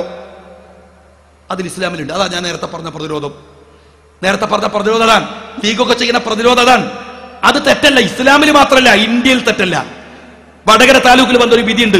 ഒരു 5 ദിവസം ഒരു കട അടുപ്പിക്കാൻ CPM-മാർ ചെന്നപ്പോ ഒരു മോനെങ്ങനെ പിടിച്ചു CPM-കാർ. അത് കണ്ട അച്ഛൻ എന്ത് ചെയ്തു? പച്ചക്കറി വെട്ടാൻ കൊണ്ടുവന്ന കത്തിയെടുത്തൊരു വെട്ടുവെട്ടി. ഒരുത്തന്റെ ഹോട്ടലിൽ പുറത്തേക്ക് അയാൾ മരിച്ചു. കോടതി പറഞ്ഞു അയാളെ കൊല്ലാൻ പോയതല്ല, ഇയാളെ കടയടപ്പിക്കാൻ അവർ ആസൂത്രണം ചെയ്ത് വന്നതാണ്. ഇയാൾ ഒരു നിർബന്ധിത സാഹചര്യത്തിൽ പ്രതിരോധിച്ചതാണ്. അത് തെറ്റല്ല, അത് തെറ്റല്ല. എന്നാൽ തന്റെ കോടതി വെറുതെ വിട്ടവന്റെ പേരിൽ ഒരു വ്യക്തി ശിക്ഷ നടപ്പിലാക്കിയാൽ മകനെ കൊന്നവനെ പിന്നെ കൊന്നാൽ പോലും കൊലയാണ് ഇസ്ലാമിൽ. ഞാൻ ചോദിക്കട്ടെ, ഏതർത്ഥത്തിലാണ് നിങ്ങൾ ഈ വ്യക്തികൾ കാട്ടിക്കൂട്ടുന്ന ഗുണ്ടായുസത്തെ, ഒരു രാജ്യത്തിന്റെ നിയമത്തെ വെല്ലുവിളിക്കുന്ന ഗുണ്ടായുസത്തെ മതത്തിന്റെ പേരിൽ ന്യായീകരിക്കാനാവുക? വിശുദ്ധമായ ഖുർആൻ 25 പ്രവാചകന്മാരെ പരിചയപ്പെടുത്തുന്നുണ്ട്, പേര് പറഞ്ഞു പരിചയപ്പെടുത്തുന്നുണ്ട്. അതിൽ 3 പേരാണ് സായുധമായ ജിഹാദ് നിർവഹിച്ചവർ. ഒന്ന് സുലൈമാൻ നബി അലൈഹിസ്സലാത്തു വസ്സലാം, ദാവൂദ് നബി അലൈഹിസ്സലാത്തു വസ്സലാം, മുഹമ്മദ് മുസ്തഫ സല്ലല്ലാഹു അലൈഹി വസല്ലം തങ്ങൾ. 3 പേർക്കുള്ള പ്രത്യേകത എന്താ അറിയോ? അവർ 3 പേരും സാമ്രാജ്യത്വത്തിന്റെ അധിപന്മാരായിരുന്നു, രാഷ്ട്രത്തലവന്മാരായിരുന്നു. അവരാ യുദ്ധം നടത്തിയത്. തീരുന്നില്ല. ഖുർആന്റെ ഒരു വ്യാഖ്യാതമായ പ്രയോഗമുണ്ട്. ഇബ്രാഹിം അല്ലദീ വഫ എന്നാ ഖുർആൻ പറയുന്നത്. എന്താണ്? കടമകൾ പൂർത്തീകരിച്ച ഇബ്രാഹിം നബി. ഖുർആന്റെ പ്രയോഗമാണ്. ഞാൻ ചോദിക്കട്ടെ NDF-കാരനോട്, ഇബ്രാഹിം നബി എന്താ കടമ നിർവഹിച്ചത്? എന്റെ ഭാഷയിൽ കത്തിയെടുത്തിനാ, വെട്ടീനാ, നിയമം നടപ്പിലാക്കിനോ? ആ രാജ്യത്ത് ഇസ്ലാമിക സാമ്രാജ്യത്വം സ്ഥാപിച്ചിരുന്നോ? പറയും നിങ്ങൾ. ഈ കടമകൾ പൂർത്തീകരിച്ച ഇബ്രാഹിം സാമ്രാജ്യത്വം ഉണ്ടാക്കിയിട്ടില്ല, ഭരണം ഉണ്ടാക്കിയിട്ടില്ല. പക്ഷേ ഇബ്രാഹിം നബി ഒരു രാജ്യത്ത് ജീവിച്ചിട്ട് ആ രാജ്യത്തിന്റെ വ്യവസ്ഥയിൽ ജീവിച്ച ഇബ്രാഹിം നബി കടമകൾ പൂർത്തീകരിച്ചു എന്നാണ്. സായുധ കലാപം നടത്തിയെന്ന് ഖുർആൻ പറഞ്ഞിട്ടില്ല. ഇനി മറ്റൊന്ന് ഞാൻ ചോദിക്കട്ടെ, പ്രവാചകന്റെ കാലത്ത് മാത്രമല്ല, പ്രവാചകന്റെ മക്കയിലെ അവസാന കാലഘട്ടമുണ്ട്. ആ കാലഘട്ടത്തിൽ ശക്തി പ്രാപിച്ചിട്ടുണ്ട് പ്രവാചകന്റെ സംഘം. അബ്ബാസ് ബിൻ ഉബാദ റളിയല്ലാഹു തആല അൻഹു പ്രവാചകന്റെ മുമ്പിൽ വന്നിട്ട് പറയുന്നുണ്ട്, നബിയെ എന്തിനാ ഇനി ക്ഷമിക്കുന്നത്? പഴയ പോലെയല്ലല്ലോ. ഉമറില്ലേ കൂടെ, ഉസ്മാനില്ലേ കൂടെ, അലിയില്ലേ കൂടെ റളിയല്ലാഹു തആല അൻഹും ഇവരൊക്കെ കൂടല്ലേ? അതുകൊണ്ട് ഒന്ന് സമ്മതം താ, ഞങ്ങൾ അവരെ തകർത്തു കയ്യിൽ തരാം നബിയെ എന്ന് പറയുമ്പോ നബി പറയുന്നുണ്ട്, അബ്ബാസേ സമയമായിട്ടില്ല, സമയമായിട്ടില്ല. ഇമാം ഇബ്നു കസീർ പറയുന്നത് പ്രവാചകൻ മക്കയിൽ യുദ്ധം ചെയ്യാതിരുന്നത് അത് മുശ്രിക്കുകളുടെ നാടായിരുന്നത് കൊണ്ടാണ്. എന്നാൽ പ്രവാചകൻ മദീനയിൽ യുദ്ധം നയിച്ചത് അത് മുസ്ലിങ്ങളുടെ നാടായിരുന്നത് കൊണ്ടാണ്. ആ രാജ്യത്തിന്റെ ഭരണം പ്രവാചകന്റെ കൈകളിലായിരുന്നത് കൊണ്ടാണ് പറയുന്നത് ഇമാം ഇബ്നു കസീറാൻ. നിരവധി ആളുകൾ, ഇസ്ലാമിനെ നിർബന്ധിച്ച നിരവധി ആളുകൾ ഇത് പറഞ്ഞിട്ടുണ്ട്. ദീനിൽ എവിടെയാണോ ഈ കത്തി ഉണ്ടായി പോക്കൃത്തരൊക്കെ ദീനിലുള്ളത്? വിശദീകരിക്കല്ല. അള്ളാഹുവിന്റെ പ്രവാചകന്റെ ഒരു ചരിത്രമില്ലേ? എങ്ങനെയാ ദീന് പ്രചരിപ്പിച്ചത്? ഒരു വൃദ്ധ വിറക് തലയിലേറ്റാൻ ഇങ്ങനെ ബുദ്ധിമുട്ടുമ്പോൾ പ്രവാചകൻ ചെന്നിട്ട് പറയുന്നുണ്ട്, ഞാൻ സഹായിക്കാം. തൻ്റെ തലയിൽ ആ വിറക് ചുമന്നിട്ട് ഇങ്ങനെ നടക്കുകയാണ്. ഈ വൃദ്ധ ബാക്കിൽ ഇങ്ങനെ വരികയാണ്. അപ്പോൾ പറയാം, മോനെ നിന്നെ പോലത്തെ നല്ല കുട്ടികളൊന്നും ഇപ്പം ഇല്ല. എന്തൊരു നല്ല കുട്ടിയാണ് നീ. പക്ഷെ ഒരു കാര്യമാണ്, ഞാനൊരു ഉപദേശം തരാം. ഇവിടെ മുഹമ്മദ് എന്ന് പറഞ്ഞിട്ട് ഒരു തല്ലിപ്പൊളി ചങ്ങായി ഇറങ്ങിയിട്ടുണ്ട്. ഓൻ്റെ കയ്യിലൊരു ദീനുണ്ട്, ഇസ്ലാമാണ്. അതിലൊന്നും പോയി വീടരുത് കേട്ടോ നീ. നമ്മളെ ലാത്തനെയും ഉദനെയും വിട്ടുള്ള കളിയൊന്നും വേണ്ട. നീ നല്ല കുട്ടിയാണ്. പ്രവാചകൻ താൻ വീട്ടിലെത്തി വിറക് തലയിൽ നിന്ന് ഇറക്കി തിരിഞ്ഞു നിന്ന് ആ വൃദ്ധയോട് പരിചയപ്പെടുത്തുന്നുണ്ട്. നിങ്ങൾ പറഞ്ഞില്ലേ ഒരു തല്ലിപ്പൊളി മുഹമ്മദ്? ഞാനാണ് ആ മുഹമ്മദ് പ്രവാചകൻ. എൻ്റെ കയ്യിലുള്ളത് ഉള്ള ദീനാണ്. ആ ദീനിന്റെ കാരുണ്യമാണ് ഞാൻ ഈ വിറക് തലയിലെത്തിയത്. ആ ദീൻ പഠിപ്പിച്ച നീതിയാണ് ഞാൻ നിങ്ങളോട് കാണിച്ചത്. നിങ്ങൾ ലാത്തയെ ആരാധിക്കുന്നവരോ ഉസ്സയെ ആരാധിക്കുന്നവരോ ഏത് മതവും ഞാൻ നോക്കിയിട്ടില്ല. ആ നിമിഷമാണ് അഷ്ഹദു അൻ ലാ ഇലാഹ ഇല്ലല്ലാഹ് വ അഷ്ഹദു അന്ന മുഹമ്മദുർ റസൂലുള്ളാഹ് ആ വൃദ്ധ ദീനിലേക്ക് വരുന്നത്. ജോസഫിന്റെ അമ്മ പറയാണ്, എൻ്റെ മുമ്പിൽ വെച്ചിട്ട് ചവിട്ടി, എൻ്റെ മുമ്പിൽ വെച്ചിട്ട് എൻ്റെ മോന്റെ കൈ വെട്ടുകയാണ്. ഞാൻ തടുക്കാൻ ചെന്നപ്പോ എന്നെ ചവിട്ടി തെറിപ്പിച്ചു. ആ അമ്മയുടെ ചവിട്ട് പോയിട്ട് പതുക്കെ പറയാ, മുഹമ്മദ് നബി എന്ന് പറഞ്ഞാൽ അമ്മ ബോധം കെട്ടുകൊണ്ടു. നിങ്ങൾ പഠിപ്പിച്ച നബി അതാണ്. ഒരു കയ്യിൽ വാളും മറുകയിൽ കലാപത്തിന്റെ കടാരിയും ദംഷ്ടങ്ങളും വേണ്ടി നിൽക്കുന്ന പ്രവാചകൻ. അതല്ല പ്രവാചകൻ. കാരുണ്യത്തിന്റെ പ്രവാചകൻ, ഏറ്റവും വലിയ നീതിയുടെ പ്രവാചകൻ, ആർദ്രതയുടെ പ്രവാചകൻ, സഹാനുഭൂതിയുടെ പ്രവാചകൻ, വിട്ടുവീഴ്ചയുടെ പ്രവാചകൻ. ആ പ്രവാചകൻ അങ്ങനെയല്ല. പ്രവാചകൻ പറഞ്ഞത് സ്വർഗത്തിനാണ് നമ്മൾ പോണ്ടിയെന്നാണ്. സ്വർഗത്തിന്റെ പേര് പഠിപ്പിച്ചത് ദാറുസ്സലാം എന്നാണ്. സമാധാനത്തിന്റെ വീട്, സമാധാനത്തിന്റെ വീട് എന്നാണ്. നമ്മൾ പോണ്ടിയ സമാധാനത്തിന്റെ വീട്ടിൽ. സമാധാനമാണ് പ്രധാനം.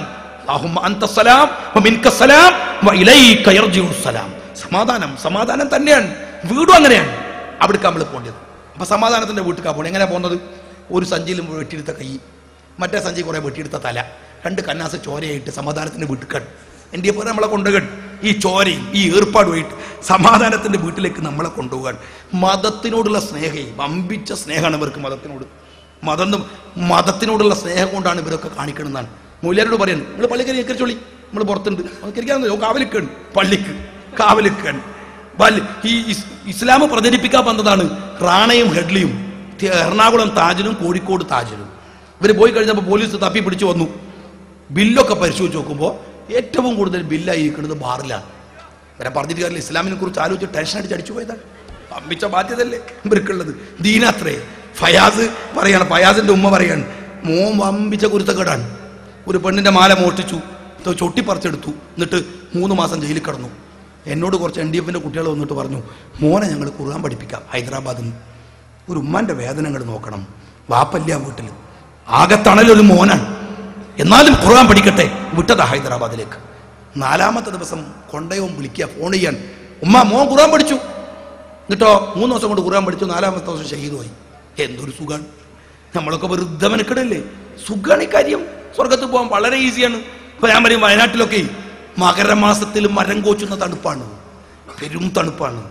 ഒരു പുതപ്പ് മതിയാവൂല, 2 പുതപ്പ് പുതക്കും.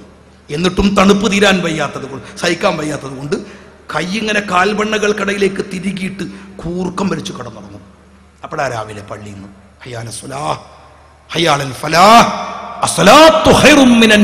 എന്ന് പറയുമ്പോ പുതപ്പ് ബലായിട്ട് ഇങ്ങ് തട്ടി മാറ്റിയിട്ട് തലക്കും ഭാഗത്ത് വെച്ചിരിക്കണ വടിയെടുത്ത് കുത്തിപ്പിടിച്ചിട്ട് ഐസു കട്ട പോലെയുള്ള വെള്ളത്തിൽ അംഗശുദ്ധി വരുത്തിയിട്ട് പള്ളിയിലെ ജമാഅത്തിന് പോവാൻ. അയാൾക്കൊരു തീവ്രവാദമില്ല.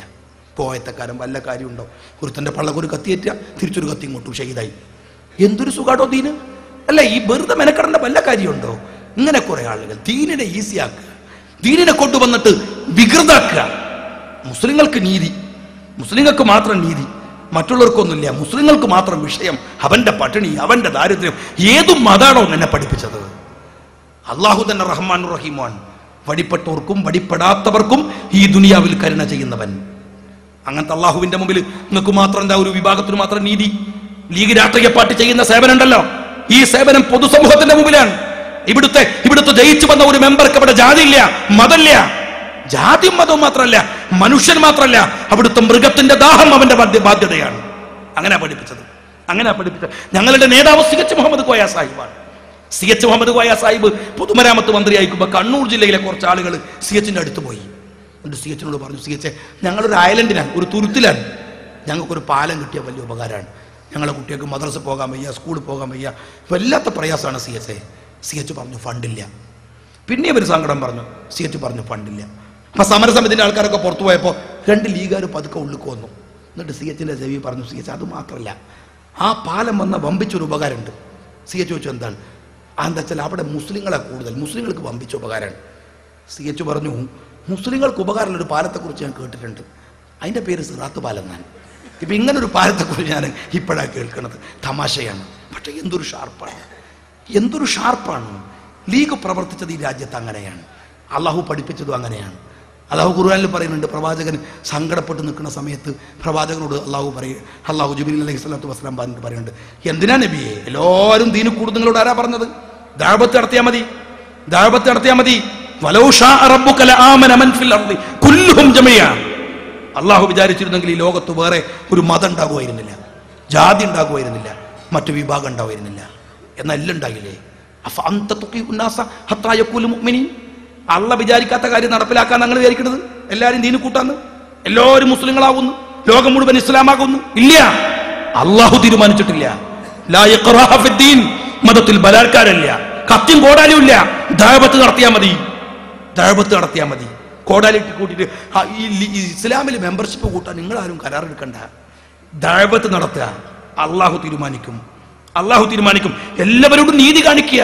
ഇല്ലേ, ഒരിക്കൽ തായിഫിലെ പീഡനങ്ങൾ ഇങ്ങനെ ഏറ്റുവാങ്ങുന്ന സമയത്ത് അബൂബക്കർ സിദ്ദീഖ് റളിയല്ലാഹു തആല അൻഹു അടക്കമുള്ളവരോട് തീരുമാനം എടുക്കുന്നുണ്ട്, ഇനി ഞങ്ങൾ അബൂജഹൽ ലഅനത്തുല്ലാഹി അലൈഹി കൂട്ടൂല, സഹായിക്കൂല, അവരെ ഒരു ഉറുപ്പ്യ കൊടുക്കൂല, അവർക്ക് വിശക്കട്ടെ, ഞങ്ങൾ മുസ്ലിങ്ങളെ മാത്രമേ സഹായിക്കൂ.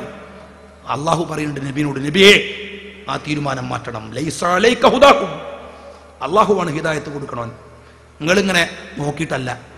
വലാകിന്നല്ലാഹ യുഹ്ദി മൻ യശാ, അവൻ തീരുമാനിക്കുന്നവൻ അവൻ ഹിദായത്തിലാക്കും. നിങ്ങളിങ്ങനെ ആളെ ഉള്ളൊക്കെ ചോദിച്ചു നോക്കുക, ഓൻ ഹിന്ദു കൊടുക്കണ്ട, ഇവൻ ക്രിസ്ത്യാനി കൊടുക്കണ്ട, ഇവൻ മുസ്ലിം കെട്ടിപ്പിടിച്ച് ഉമ്മ വെക്കുക. മനുഷ്യനോട് നീതി കാണിക്കണം. അവന്റെ ജാതിയും മതവും തീരുമാനിച്ച് അവന് നീതിയുടെ വിവേചനം ഉണ്ടാക്കാൻ നിനക്ക് അധികാരമില്ല. മനുഷ്യന് വിഭജിച്ചു തന്നിട്ടില്ല. ഈ നാട്ടിൽ സ്നേഹവും സൗഹൃദവും വിതക്കാൻ കഴിയണം. അഭിവന്ദ്യനായ പാണക്കാട് സയ്യിദ് മുഹമ്മദ് അലി ശിഹാബ് തങ്ങൾ ആ സ്നേഹത്തിന്റെ ദൂതനായിരുന്നു. സ്നേഹം മാത്രം പ്രചരിപ്പിച്ച, സൗഹൃദം മാത്രം പ്രചരിപ്പിച്ച, ശാന്തി മാത്രം പ്രചരിപ്പിച്ച, അതെവിടുന്നാ കിട്ടിയത്? ദീനിന്റെ വെളിച്ചാണ്. ദീൻ വഴി ലീഗിന്റെ വെളിച്ചാണ്. ഖായിദവിലത്ത് കാണിച്ചിട്ടുള്ള നന്മയുടെ വെളിച്ചമാണ്. ആ വെളിച്ചത്തിന്റെ പടയാളികളാവാൻ നിങ്ങൾക്ക് കഴിയണം. ബഹുമാനപ്പെട്ട മുനവർ തങ്ങളെ വെച്ചിട്ടാണ് ഞാൻ ഇത്രയും പ്രസംഗിച്ചത്. തങ്ങൾ ഇരിക്കും എന്ന് പറഞ്ഞുകൊണ്ടാണ്. എന്നോട് നിങ്ങൾ ക്ഷമിക്കണം. അസ്സലാമു അലൈക്കും.